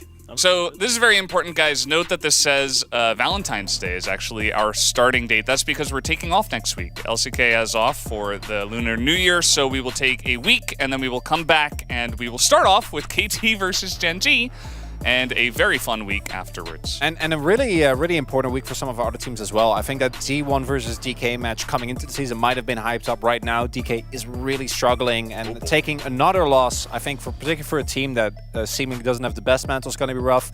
That Genji Hanwha series, though, I think Hanwha haven't really proven yet that they can contest with really the top 2 as opposed to the rest of the league, particularly given what happened against T1. So we'll see if that goes better for them. And you don't want to miss Challenger League. Starting off tomorrow, That's I will you. be co-streaming that entire That's Valdez. gigantic day. And then Challenger League takes an entire week off as well, and they won't be back until the following Thursday. So make sure you guys are marking your calendars. We will have a lot of League of Legends back eventually. But we're done here on the space. Finn, any thoughts? Thank you so much for joining us here. Anything else you want to say thank you before for we having me. send It off? was incredibly fun to watch the games. Finally, some high-quality League of Legends, after being in Europe. Watching Jonghoon sadly lose, which is a bit of a shame, but honestly, really fun games today. High action, more action than I expected. You guys always downplayed so much that you were playing so slow, but there was some Dariuses, there was some Silases, it was fun. Hopefully Fear X will bounce back. Their next game is against T1, so I think it's going to be pretty easy for them. Absolutely. Well, awesome to have you, Finn, and awesome to have the rest of you guys as well, as we're done here on the space. And we will see you next week for more action here at the LCK. Have a good night.